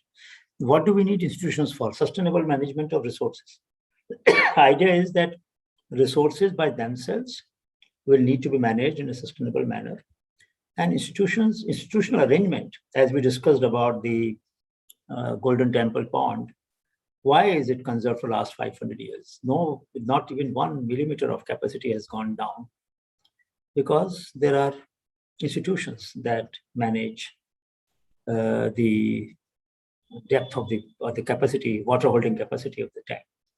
Similarly, managing disease, epidemic, as in the case of foot and mouth disease, or even in case of breeding. I mean, if you look at some of the best breeds of cattle, sheep, goat, camel, these breeds required, some of you are genetics students, so you would know that we don't allow inbreeding, otherwise breeds cannot be maintained.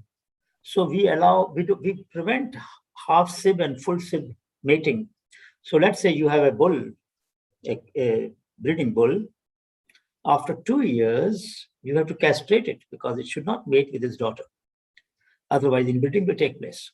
So there are mechanisms of maintaining breeding vigor, breeding strategy for different communities, for the animals. So how do we maintain deer, conkerage, Bikaneri, and other breeds of different species? By having institutions that will ensure that inbreeding doesn't take place. And mind you, they may not have developed the science of genetics, but they knew what happens when inbreeding is allowed. Even in the human societies, they used to maintain the distance between the families, by various structures. I don't want to get into that. But there were cultural mechanisms by which the genetic distance was maintained to have what is called as heterosis, the hybrid vigor to be maintained, to fertility to be maintained. And we know certain communities in our country which did not follow that policy have had very low reproduction rate, fertility rates, and also the genetic diseases are very many. The occurrence of genetic disease much higher in those communities which have close mating. So in human or in animal, maintaining genetic distance is a very important part of managing resources. And we have had institutional arrangement for that. That's how the civilization could maintain its fertility for such a long time. So the resources are extremely important point. I mean, no doubt about it. They require careful management. And we will come to see that example. So I want to refer to a paper that we did way back in 91 on why does poverty persist in regions of high biodiversity. And this triggered a lot of debate around the world, but we did not have data at a large scale. Then came this map in 2004, which mapped the prevalence of stunting among children under 5 and the terrestrial biodiversity hotspots. And this was the first time that evidence came about as to why regions of high biodiversity also had high poverty. Now, I would like you to, and this is a question that we have addressed in Honeybee Network very, very seriously. A lot of studies have been done. Anamika's own thesis was on agrobiodiversity conservation. So now I would like you to speculate what leads to this relationship. Anybody can explain to me why regions of high biodiversity should have poverty.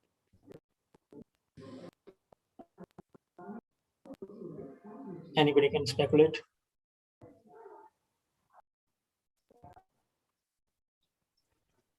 Sir? Hmm. Hello? Yeah, go ahead. Sir, I think, yeah, because there is no technological revolution there, and the actually very economic countries are the one where industrial revolution has happened. And those places we don't see biodiversity because they have exploited the nature there, and that's how they have progressed ahead.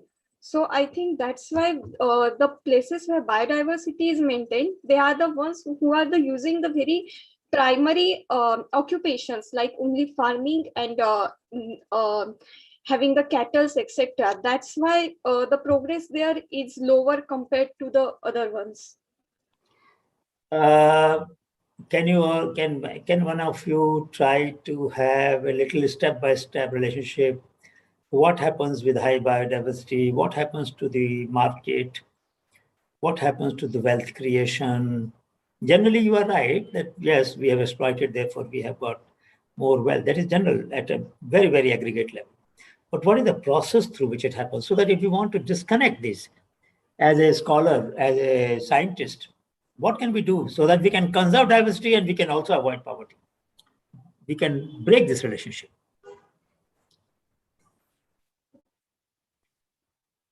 Anybody else can try?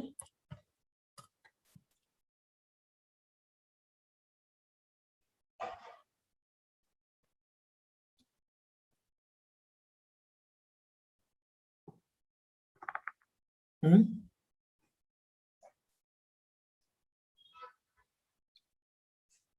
Any other possible reason why? Any other possible explanation how this happens? Excuse me, sir, if I Yes. can say something. Yeah, Sir, I think because of a lack of institutional regulation there, like we can see those people live in wilderness. They are not like we are in a democracy and we have some governing agency that govern every aspect of our life to some extent. They regulate what we are going through to a standard level. They don't have that institutional governance there. So if such governance is on provided, the contrary, their governance systems are so strong that they maintain the biodiversity so well. So the question now is, what could be the linkage between Tulya, you could have also, like, I wanted to add on what Professor said, that have you heard the two groups of tribals go to a court and then fight for years and get things settled? No, I haven't. Because two corporates can, you and me can do that. But their indigenous systems of governance are very strong. Okay. Solidarity is something that we should learn from, right? What Professor was trying to derive at, if you just wanted to add that we could make a step-by-step or a flow chart of conservation versus like ecology versus economy. Okay. So to take this, what Anamika has said, to just take this argument further, there are some areas where high biodiversity leads to high prosperity. One is wine. So you know that there are vineyards in France, in Italy, and some parts of other parts of Europe, which may be sometime only making 2,000 bottles of wine or 100,000 bottles of wine or 5,000 bottles of wine. Because of the soil, because of the variety that they grow, their wines have different flavor, different taste. So in wine, in cheese, to some extent in honey, at least in Europe, India, we mix up all kinds of honey. There, for each flower base, they have a different brand of honey. Honey for mango, honey of guava, honey of jamun, honey of this, honey of that. So it is not impossible to think of diversity and wealth, provided we create a value chain. How do we do that? So let us just take a few examples quickly, just to show you how Honeybee Network has tackled this problem. How did we unravel the dynamics? Look at this. There is a shop. You go to a shop. How many kinds of potato are there? How many kinds of tomato are there? Brinjal are there? One. Correct? 3. Now there are so many varieties of tomato. Some of you might know. So many varieties of brinjal. Yes, Anand, please go ahead. So actually, I had a different point of view. What I was thinking is, isn't it relative when we talk about this having money? Because for area where biodiversity is more, the kind of institutions you were talking about, it's different, and the living cost is different. So it shouldn't. I'm not sure if it should be compared with the living. No, the comparison is because the children of these people, you know, literacy level in tribal areas. Guess what will be? I believe maybe the knowledge they have is more traditional than the. No, but question is, their children have aspiration, isn't it? And plus, the stunting of children is not about aspiration or It's knowledge about system. food. It's about nutrition. It's about food. Mm-hmm. It's a basic biological process, right? Mm-hmm. So what happens is, look at these. None of these shops have more than 1 or 2 kinds of any vegetable, correct? Mm-hmm. All of these. You go to mall, same thing. So what are markets doing? Markets are saying, give us 1 kind of capsicum, 1 kind of carrot, 1 kind of gooseberry, 1 kind of, lady's finger. We don't have space for that. Consumer is saying, yes, I want only 1 kind of carrot. I don't want variety. If consumers wanted variety, the seller will have to provide variety, isn't it? The whole system of market will change. You will have only 15 kinds of carrots in 1 tray. Each will be numbered. And on your app, you will write down, I need 15th kind of carrot, 500 grams, 12th kind of carrot, 100 grams, etc., etc.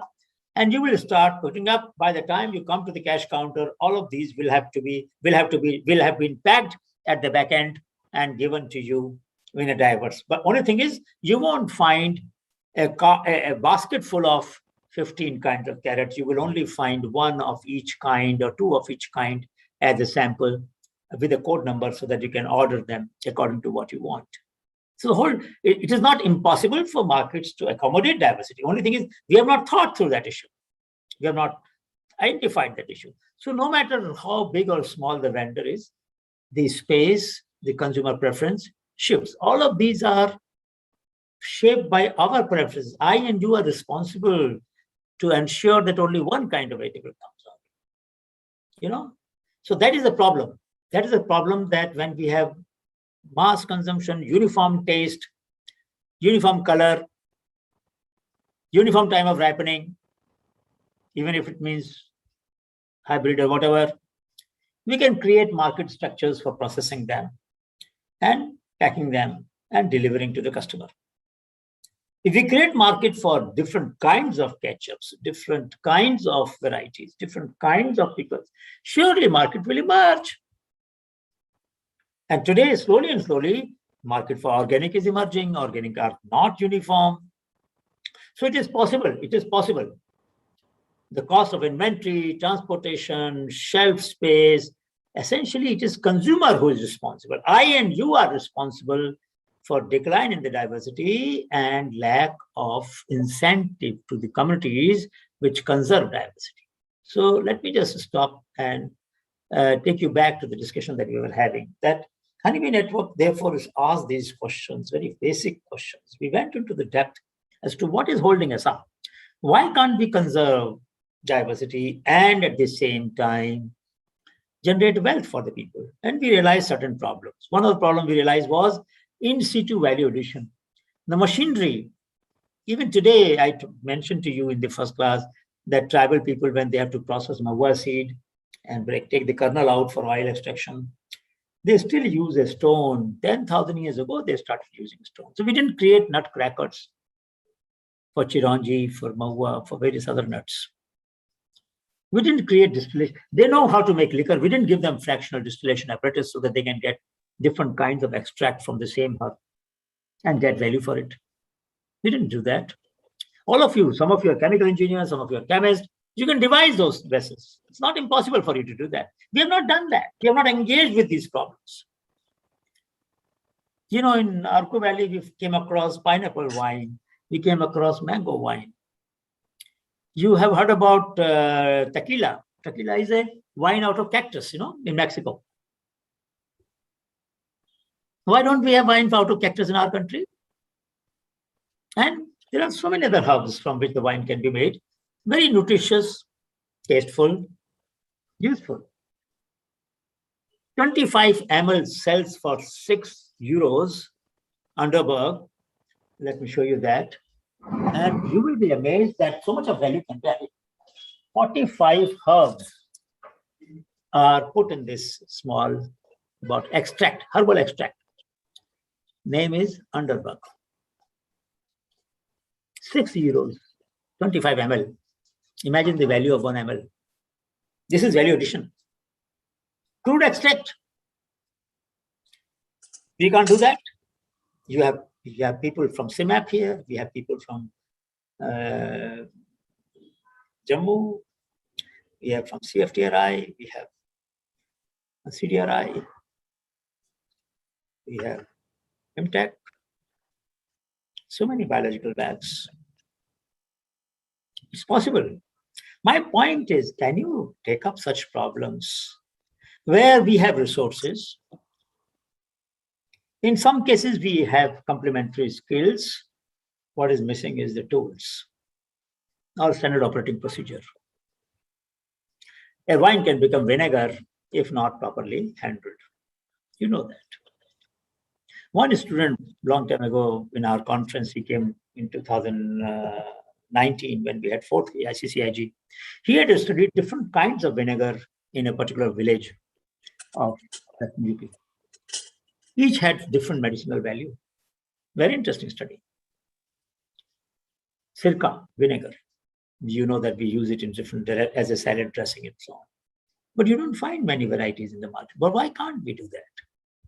So it is possible to develop value-added products. And the goal of Honeybee Network is, and from this course, we are expecting this, that somehow you will try to build the linkage between your skills, your capabilities, and the unmet need of our society. And we go to a next level, next orbit. If we continue to tinker on the margin, small things here, small thing there, वही होगा. Research हम लोग करेंगे, China में Nobel prize जाएगा. आर्टिमिजन में क्या हुआ? CDRI done many lot of research papers. Nobel तो नहीं आया ना हमारे पास. The drug we didn't develop. But we have done research on that. Take another plant, sea buckthorn. In China, there are 100 products out of sea buckthorn. In Russia, there are about 30 products out of sea buckthorn. Anyone of you knows about sea buckthorn? What does it do? Anybody from Ladakh or mountains has heard about sea buckthorn? Government of India has recently set up a big machine on that. Anybody knows about sea buckthorn? Sea buckthorn extract, simple tea of sea buckthorn, will increase the supply of oxygen in your blood. So when you're at high altitude, oxygen level goes down. In Ladakh, that's a problem. You have to adapt. 2 days, you have to just lie down before you start trekking. Sea buckthorn tea would increase the oxygen supply in the blood and help you to acclimatize and adjust and adapt to the low oxygen level in the atmosphere. We didn't pay attention. China did, Russia did. It's about 4,000 to 5,000, 6,000 feet to 11,000 feet. Along the water courses, you can find a lot of sea buckthorn bushes. Plentiful. Layberry, if some of you remember, the juice was there. That factory closed down. We haven't done much. What prevents us? Any idea? Why are we not utilizing the variety that we have and generating opportunities The for library is still operational. Yes. Supply is there. Layberry Huh. supply is there in Amazon. Yeah, now it is not very small quantities. It has started resumed again, but it was stopped in between. Godrej had to set up a small plant, then it closed down, then they may have started again. Basically a sharbat or a juice of Sebathon extract. Very simple, good. But there are so many other products that can be made out of it. So let me get an answer, because what we are trying to do through this course and the kind of ecosystem we want each one of you to play a role in closing the gap that exists in our society. Let me take a few more minutes before I allow you to come back with your other ideas that you have. Let's So we have discussed this. We have discussed this before, I think. This is one of the challenges that you must remember. The most vulnerable people have low mean, high variance. On one side, we have mean return. Mean means average return. On side, we have variance, that means the delta value. So mu. And then we try to look at low variance and high variance. So we look at low mean, low return. So local breeds of cattle, local varieties of millet. These are 1.5 kg, half liter to 2 liter milk, not much fluctuation. Low return, low fluctuation. You have high mean and low return, low fluctuation. That's the ideal. Maximum varieties of wheat, small scale vegetable cultivation. High variance and low return. These are pulses, oilseed, sheep, etc. Very vulnerable. And high mean and high variance, crossbred cattle, hybrid varieties of cotton, millet, cash crops, etc. Lot of variation, lot of high productivity. Now there's a portfolio here. Just like you have some money, you invest in gold, some you keep in fixed deposits, some you keep in savings. Similarly, the farmers also maintain a portfolio. And as a scholar, I will also have a portfolio. Some of my research projects will deliver results in 6 months. Some will deliver maybe in 6 years, some maybe in 16 years, long-term projects. But because I have to publish, I have to do some, I have to be visible. So I keep a portfolio of research questions so that I can get different times of deliveries, different kinds of deliveries. But for long-term, those who make a breakthrough in life persist with a problem for at least 10 to 20 years. Then when they speak, the word hears them. If you keep on shifting your focus too often, then you don't become a phenomena, a kind of point of reference. So while solving social problems, we can become a point of reference. We can develop so much understanding of the problem and such solutions can be developed. Fermented food, for example, in Northeast. Some of you know a lot of fermented food. I had heard about Sikkim. Somebody there from Sikkim, isn't it? We had seen a pocket wine, a tuber which ferments and has developed a little bit of alcohol. So you keep that pocket tuber in your pocket. Then you are tired. You eat it and it gives you a small kick. Never heard of it. Only in Sikkim I saw that, in Lum. Fermented pocket wine, they call it. So many tubers, different properties. Have you heard about it? Have you done any research on it? No, you have not done any research on it. So these are different ways in which systems develop resilience. And we study in our research when we look for innovations, institutional innovations, technological innovations, educational innovations, cultural creativity, which let us say there is a system which is stable over time. This is the productivity of the system, and it becomes slightly unstable. Some systems become more unstable after the perturbation, after the earthquake, after the landslide, and they become more unstable. Sometimes they stabilize at low level of productivity because the erosion has taken place. A lot of soil erosion has taken place. Mountain, this problem often comes. Topsoil has been washed. So now the system stabilizes at low level of productivity or continues to decline. Rarely it continues to increase. It happens after Yellowstone forest. People realize that forest fire made the system more robust. Its productivity went up and up and up.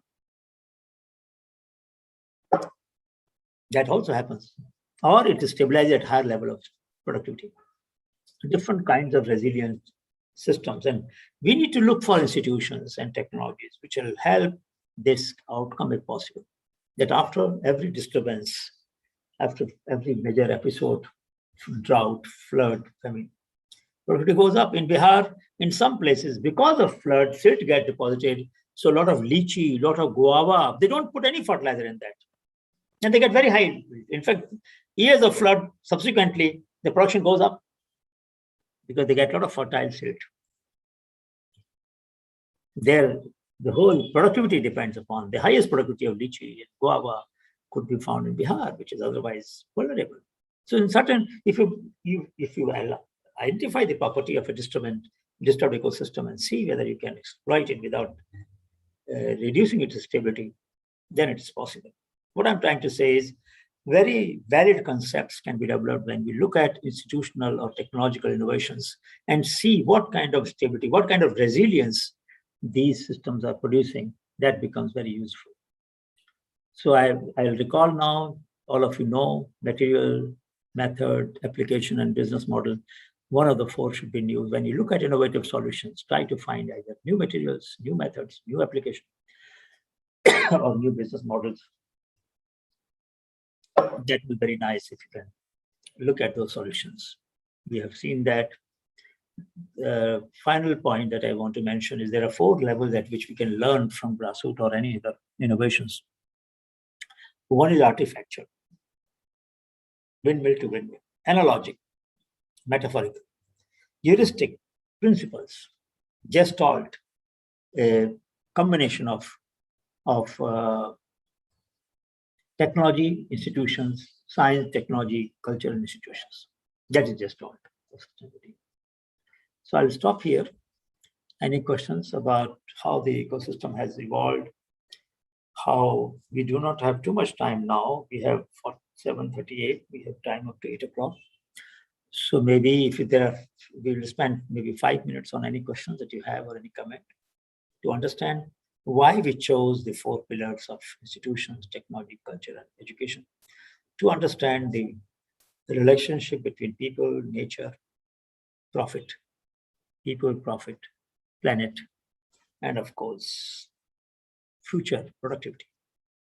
Because we wanted not to have all the profit in the short run and affect the intergenerational equity. That means future generations should not claim, should not suffer that our generation used all the resources and generated profit for ourselves, but did not leave much for them.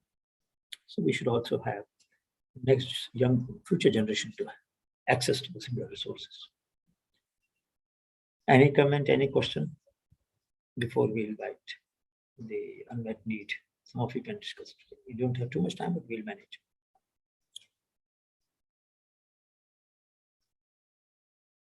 Any comment, any question, any doubt? Any objection? Reservation about what we said?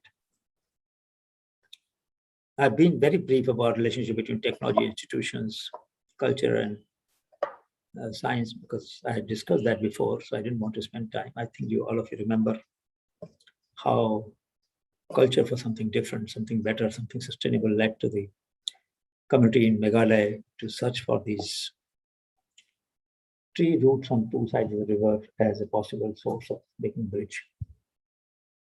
Then technology, then institutions.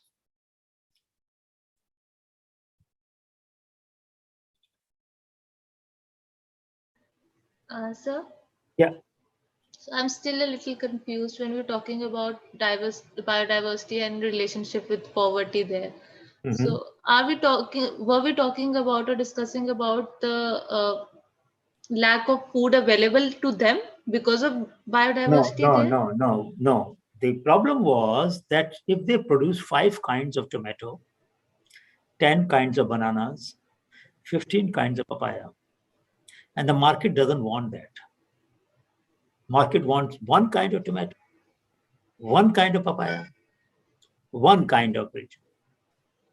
Then, because they have 15 kinds, they don't get demand. When there's no demand, they can consume some of it for themselves, but they don't get money. Therefore, they remain poor. The consumer is not paying for diverse food or diverse production or diverse taste. That's the problem. We are all used to same kind of pizza, same kind of sauce, same kind of pickle, same kind of flour. We are not paying for variety of tastes, variety of shapes. We don't like irregular shaped tomato. So that may be attributed to the lack of knowledge that we have regarding the biodiversity. Exactly. There. That is the point. I'm happy that you got it. Essentially, it is the consumer, I and you, who can break this linkage between poverty and biodiversity by preferring those biodiverse products which are nutritionally also diverse. Because different varieties have different root system, so they will get nutrient from different depths. Modern varieties have all the same uniform depth. So after a few cycles, all the nutrients have been depleted.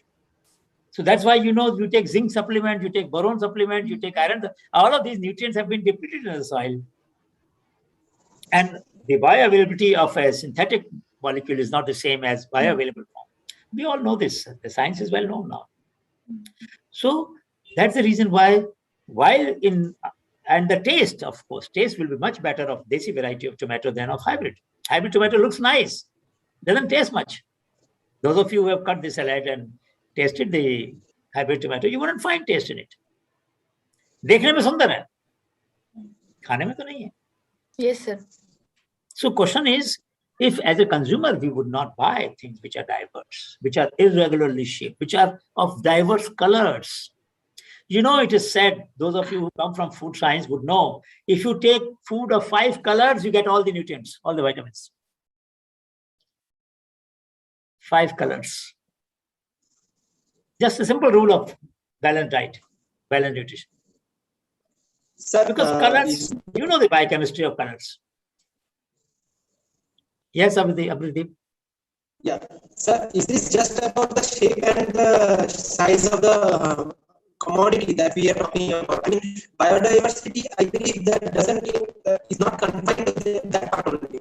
No. Biodiversity will mean a whole range of variabilities, some of which reflect in the phenotypic characteristics, some of which will reflect in the biochemical characteristics, some of which will reflect in the physiological characteristics, because to cope with the weather variability. So to give you an example, I don't know if I mentioned this example, tell me if I did. Why arthritis was much less in some villages of Africa than others. So I gave this talk at the World Food Congress many years ago when Dr. Prakash was director of CFTRI. And the study revealed that in villages where people were using local varieties of maize, they had much less incidence of arthritis than where they were using hybrid maize. Then they went further into depth. What is the reason? What does local variety of maize mobilize from the soil, which hybrid maize doesn't? And they found that boron, which is indicated in the pathways of the arthritic pain, 4 local varieties could extract 4 times more boron than hybrid maize. You have to eat 4 times more maize, hybrid maize, to get the same amount of boron. Now, this is a hardcore science. Huh? So I'm saying the ability to mobilize nutrient from the soil may vary. Even if physically it may not be visible, like you are right. Not every property of a biodiversity can be apparent only in the phenotype. It can be apparent in the physiological basis, it can be apparent in the biochemical basis. Isn't it? And a lot of research is being done. Yes, sir. Even in today's market, what we see is generally that there is a section called organic farming. Organic farming, even what we generally tend to see is that those organic products generally cost much more than with respect to what we generally buy from the vegetable seller. Do you think it depends whether you want to pay to the doctor more or you want to pay for the food more? Choice is yours. Everything you can decide that doctors have 2 cars, they should have 2 more. They have 1 bungalow, they should have 2 more. And we can really create market. You know, the growth rate of medicine is about 22%. Growth rate of economy is about 4 to 5%. No, nothing in the market growing at 20% except medicines. You understand? Yes. Where is money coming for this drug industry? From your pocket and my pocket, isn't it? So this choice is ours. We want to be healthy by taking diverse food and diverse nutrition and by keeping ourselves fit, walking and doing exercise and whatever else that goes with it. Or we want to have pesticide-based food, food which has a lot of residues, which is uniform kind, doesn't give me all the nutrients that I want. And mind you, the soil microbial diversity also gets affected. That's true. Because the root, the rhizosphere, and the, all the organisms that grow around the root system, the transporter. What does the nutrient doesn't go to the plant directly. No, there are microorganisms which will transport it. And these microorganisms, if they die because of the application of chemicals or whatever other reason, then the transportation is not taking place. Nutrient is there in the soil, but it's not being transported to the crop. Yeah. So the reason for organic agriculture is becoming more in demand is because the productivity is little low, so prices are higher. But slowly and slowly, after some time, it may catch up. Cuba is a good example. Cuba, when the Russian crisis took place and Cuba stopped getting fertilizers, there's one country, at a country scale, they transformed their agriculture system and moved towards biodynamic and biologically supported agriculture, and they have sustained themselves. They're not a begging bowl. And mind you, Cuba is a very strong biotechnological country. They made some of the top medicines. They have one of the best health record and so on. So anyway, the question that I'm trying to say is that it is important for us to realize that there are advantages of a biodiverse system, because it's also a resilient system. If rain is too much, something else will survive. Rain is too little, something else will survive.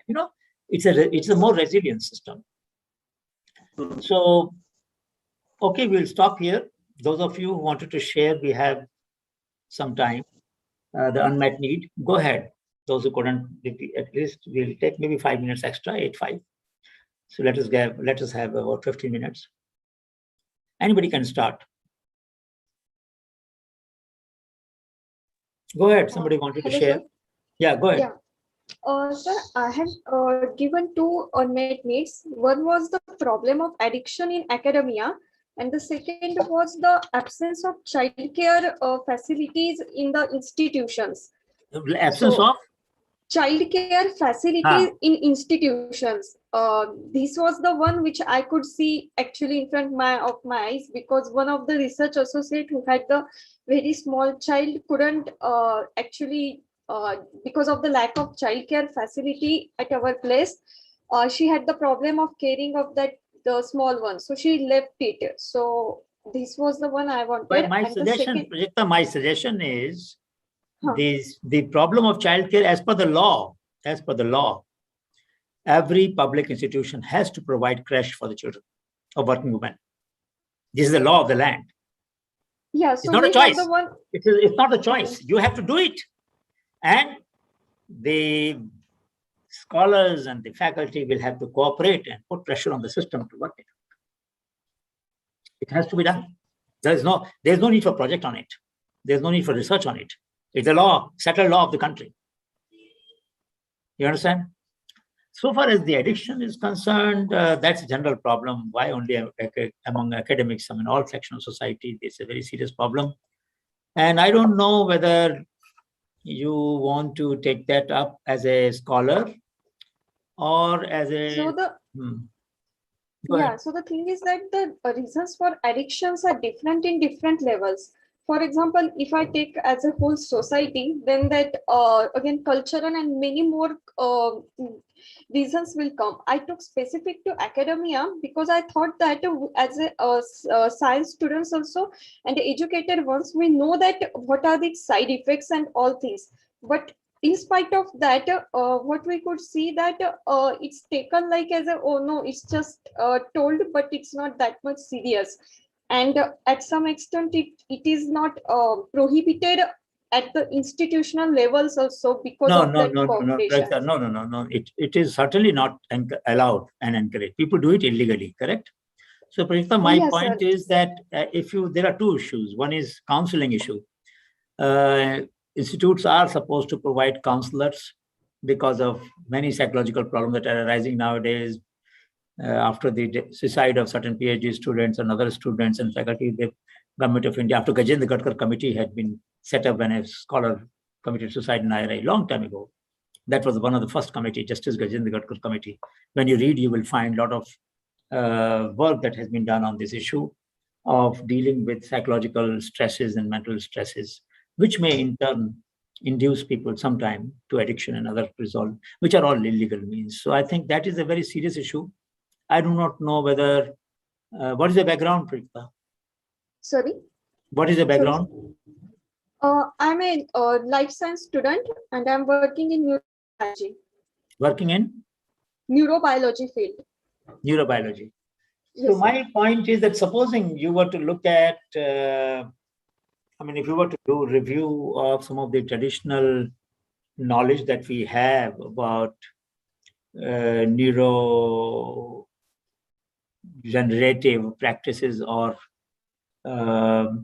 medicines, and can write a review of some of them, which may or may not be available in a manner that you will do that. That could be useful because some of them may be FDA approved. Ashwagandha, for example. Now, ashwagandha is a very safe medicine, Withania somnifera. It is by name, it is sleep inducing, it is also health inducing, it is also neuro transmitter. When it provides your signals, it helps in connecting signals which are more balancing kind rather than agitating kind. So if you look at some of these and put together a kind of, I don't know, a self-help manual for elderly people or people who generally have these problems, by reviewing the safe, available solutions in our knowledge system, maybe that could be a very practical project, which will to some extent indirectly deal with the people who suffer from addiction also, because they will, instead of using artificial stimulants, could use some of these to get peace. So for example, in homeopathy, you have a catechus, which is used as an extract for blood pressure normalization. One of the signs of agitation is that your blood pressure fluctuates. So there are different kinds of approaches that you can think about. You know that blood-brain barrier, the nasal route has been getting a lot of attention recently, that drugs delivered through nasal route are able to cross the blood-brain barrier. And in our tradition, we have had Nasika and different practices which were delivered through nostrils. So my suggestion is take something of this kind, which also is useful for society, which addresses some of the concern that you have of what happens when people use artificial stimulants for neuro excitement, and which may also add to it may do service to the other scholars who may not know about this subject, particularly the affordable solutions that are available, affordable, safer solutions. Of course, they need to consult doctors and so on, but there are some which you can take on your own and wouldn't do any harm. Would that be of interest to you? Okay, sir, I'll look into Think about that, because I personally feel that we should really look at why did our system of medicine give importance to the nasal route, and we have not paid attention. Now, of course, you know that allopathic drugs are also there for nasal drops. So it is not that, but for neurogenerative, there are not too many neurological diseases which are resolved through nasal drops. But I know for my wife, we had used Brahmigrat, especially made, which were brought in the nasal drops, and that was helping her for some time at least to overcome the problem of ataxia. So it is possible that you can find scientifically stimulating ways of addressing this question of how to help people who either have disorders or create disorders by getting addictions or whatever, and they need to be brought back to balance. Yes, Abhijit? Hello, good evening, sir. Good evening. So, we have just talked about the development of the tribal people. So I just belong from the remote village of Birbhum, where I have seen various tribal people use the sal leaves for various purposes, like making plates and other things. But I haven't seen they have used for using the sal seed for any other purpose. So we thought that we could utilize that sal seed for like fish processing to produce fish food, so they could use that thing for pisciculture purpose. So that will give them an extra source of income for the tribal people. So here is a review of March 24, 2021. Salt tree benefits, uses, formulation, ingredients, dosage, and side effects. All right. Okay. And there are so many properties that they have found of salt seeds, salt leaves, and they have put together various words. What is Ayurvedic knowledge of salt? That is also given for Kushth Rog, for leprosy, for complexion, for tuberculosis. You should read this paper. I'll put it on the chat and just read this paper. So my suggestion is, because you are going to spend some precious time on these projects, so it is useful if you will, where is the chat? Yes. Review some of the work that has been done and put together. I mean, I think it's a great problem that you can put together literature review. And if you can put it in Hindi also, because many people in the tribal region may not know English, if you can, at least summary of the paper can be given in Hindi language or whichever language people speak there. That Okay, sir, I will try to convert into regional language like Hindi Yes, or that will be very Bengali in useful. our. Yeah. That will be very useful. I will appeal to all of you that whenever you do something of societal importance, if you can make at least 1 or 2 page poster of key findings in local language, whichever language you feel comfortable with, then it reaches people for whom you are working actually. So language shapes the habit of thought. We'll discuss that some other time, but do take up this problem. It's a very interesting problem. Savita? Sir, so could we use this problem for further work like our project? Yes, work please and- go ahead. Please go ahead. Okay, Please. sir. Sir, we related to this curriculum because we are the first batch of our institute. We have few queries. So could you just ask about that? You can send a mail, or if it is a short question, you can ask us now. Sir, only 2 queries, sir. Main 2 queries. Other queries I will send you to your mail ID, sir. So, Prajakta, my suggestion is that if you can finalize your problems on which you want to do your work in the spreadsheet or in the form that has been given, as I told last time, you can modify them, you can change them, you can refocus it as on the basis of feedback that we gave earlier. Then you can start as early as possible. So my suggestion is, give us your final go-ahead that, okay, we have now finalized, and we'll give you our feedback as soon as we can, soon after you finalize your problem. So let us put a deadline. By next class, everybody finalizes the topic of their paper, correct? It can be linked to what you have already decided, or it can be modified in the light of the feedback that we are getting. Okay, sir. Okay? Sir, Can we go to Savita? Abhijit, I'll come back to you. Or you can write down the chat. You write down on the chat what your questions. Okay. Yeah. Thank you, sir. Savita, Thank you very much. Savita, please. Savita, you have raised your hand. Are you going to ask something, or by chance you raised it? She's not listening. Anybody else wants to share their unmet need or ideas? We can take a few more minutes. 5 minutes, maybe maximum. 8:05, we'll close. Anybody else has an idea to share which they want to discuss? We'll be happy. Excuse me, sir. Yeah, go ahead. Sir, I'm doing my PhD from NESTADS. Okay. So, like, we are not doing any research, hardcore research in labs.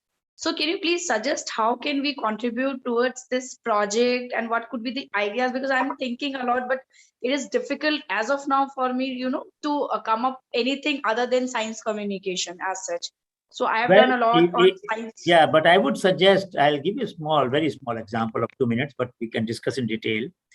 Dr. Sangal in IIT Kanpur looked at a problem of horse carriage people, Tangawala. And he found that the hoof of the horses grows every month, and you have to refit the horseshoe, and that causes a lot of pain and all of that. So he did some research on the material that is required, which will not be worn out so fast. And after doing material science research, he did research on how to forge it into the horseshoe and transfer this knowledge to the horseshoe makers and horse carriage owners. And that became, and we invited him to Festival of Innovation at Rashtrapati Bhavan to share this example where very high quality science was used for addressing a very basic need of one of the poorest segment of our society. So as an INSTART scholar, you can look at an unmet need and put together the knowledge from the labs, which can be packaged together to address the unmet need. It could be of artisans, it could be of craft people, it could be of workers, it could be of mechanics, it could be of roadside vendors, it could be any problem that you can choose and review the available solutions. Actually, originally, NISTAD was supposed to find social applications and policy implications of the work that other labs of CSIR do, but then they went on a track of their own, and the connection between other labs of CSIR and NISTAD got broken down. So if you can build this connection again, in any subject that you are interested in, find out what research can be done or has been done. For example, composites. In what material? Because most of the mechanics, vendors, blacksmiths, carpenters don't have new tools, don't have new composites which can be used for making various products. They have never been. Their materials are 50-year-old. So Jyoti, if you can look at some of these problems and put together the work that AMPRI has done, that CMARI has done, in that regard, for those users, that segment in which you are interested would be a very good problem, a very good project. So you will connect, you will build a bridge between the user of the potential knowledge and the producer of the potential knowledge, and you will create a bridge between them. So it is not just science communication, it will be a technology translation. Sure, sir. Thank you, sir. Anybody else? Yes, Piyush. Good evening, sir. So I just sent a photo in the chat. So this photo actually belongs to my town. So there were around, when I went for Diwali and I went there, and there is a huge shortage of DAP in our state or in India. Yes. So I went there. There were around 5,000 people standing in line for one katta of DAP. We call it katta. Yes. They give us a body of DAP in the line. So 3 years ago, same happened. These people of 5,000 people are standing there for the like 3 a.m. from the morning. So Correct. just Jyoti asked that as a statistician, what can she do? And I'm trying to find a solution of it, whether we can predict the consumption of the DAP, and we can tell that much of DAP will be required in this monsoon season, this agriculture season. So last time 3 years ago it happened, now it happened, and it is creating a lot of issue to the farmers. And yes, Piyush, it is very simple that it is a basal application. DAP is applied before sowing, correct? Now, for a basal application, you know the sowing time. Sowing time may vary because of rains. Sometimes when rain is too much, the sowing time gets delayed, correct? Yes, sir. So you can have a model which will predict, and will have modifier in the model that in case the rain continues beyond this week, for every 1 day of extra rain, this is the delay that may take place in the sowing, and therefore this is where the supply chain will get extended. So if you supply earlier, no harm is done because the stock will remain with the shopkeeper. They can buy after 1 week. But there's harm if it is not given till the demand comes. Very rarely would the sowing be done pre-pone. Generally, it gets delayed. Pre-poning is done very rarely because the early rains are not that common, but they can happen sometime. So calcium ammonium nitrate, diammonium phosphate, these are basal doses of fertilizer. Generally in light soils where other fertilizer will leach down, people use these because they don't leach very much, unlike urea, which leaches very much. So your approach is sensible. You can develop a model and help people and the government of both understand that, look, if this is the way demand was coming, you should have helped them. It's a very serious problem. You're right, very serious problem. I'm not sure that the government didn't know that, but there must be some other reasons I don't understand. There could be other reasons why they couldn't manage the supply chain. I've seen it twice, sir. That's why you're right. You're right. It's a problem. Fertilizer Association of India gives the statistics of each district. Yes, sir, I know. So FAI data is very useful data. It gives you district-wise data. of consumption for last maybe 50 years, 40 years, at least 40 or 50 years is available. Use the database and you can develop good models. Sir, one thing I want to your point of view on that. So there are many interfaces which are available for the farmers, like radio sources, where government can tell them that that's not the way, that's misinformation and all that. That happened in the DAP. Someone told them, all the 5,000 people went to the police station at the 2 a.m. asking for a token. Someone told them you will get the token from the police station because police is managing it all. So is there any way we can make a better communication between the service provider and the there are most people have WhatsApp groups, they have got social media, and then of course the radio is one of the most democratic means. Anybody who may not have, let us say, television, at least will have radio. Maybe at the ground level, these things fails at the ground level. No, see, these rumors can be spread, but what I'm trying to say, making an announcement on a Jeep with a loudspeaker, telling people that don't come to police station, but go to the shop and that's where it will be. I mean, this is something routine law and order management. If administration is inefficient or is sleeping over the matter, that's unfortunate. But there are situations of this kind, disaster management, when people know that they have to make a public announcement. And public announcement can be made by having, tom-tom beater as they call, Dugri की वाले जो होते थे ना पहले पुराने जमाने में, वो लोग गांव के अंदर खबर फैलाते देते थे। एक डुगरी डब्बा ढोलक लेके जाता था, डम डम डम डम डम बताता था आज शाम को 5 बजे गांव में मीटिंग होगी या आज कल को डीएपी मिलेगा, सब लोग वहां पहुंच जाना। सारा गांव जान जाता था थोड़ी देर के अंदर, 1 घंटे में सबको पता चलता था। वो हर मोहल्ले में जाकर जोर से बोलता था। बस this is a time tested system है, बहुत पुराना तरीका है ये, हजारों साल का तरीका है ये भाई। तो अभी भी होता है सर ये? हाँ अभी भी होता है सर? हाँ, तो वो कह रहा हूँ ना, तरीके हैं हमारे पास, तरीके की कमी नहीं है, करने की नियत होनी चाहिए बस।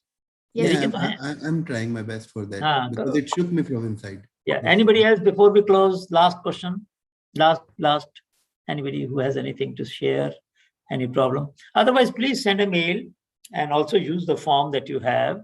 Let us try to finalize by next week, next class, which is I think on Saturday, if I remember right. Let us finish by then. If you send it to us before, we will try. If you send it by Thursday, today is Monday, give us 2 days, Friday and Saturday morning. We'll try to get back to you with our feedback. As far as group is concerned, 1 out of the 5 can present, not need for everybody to present, but if you have different responsibilities in your group, then you can divide your presentation to yourself as you wish. That's the flexible thing. That's fine. Any other question, please send a mail and we'll send you back. All right. Thank you so much. Good night. Take care. Good night, sir. Thank you. Bye-bye. Good night, sir. Good night. Thank you, sir. Thank you, sir. Bye. Thank you.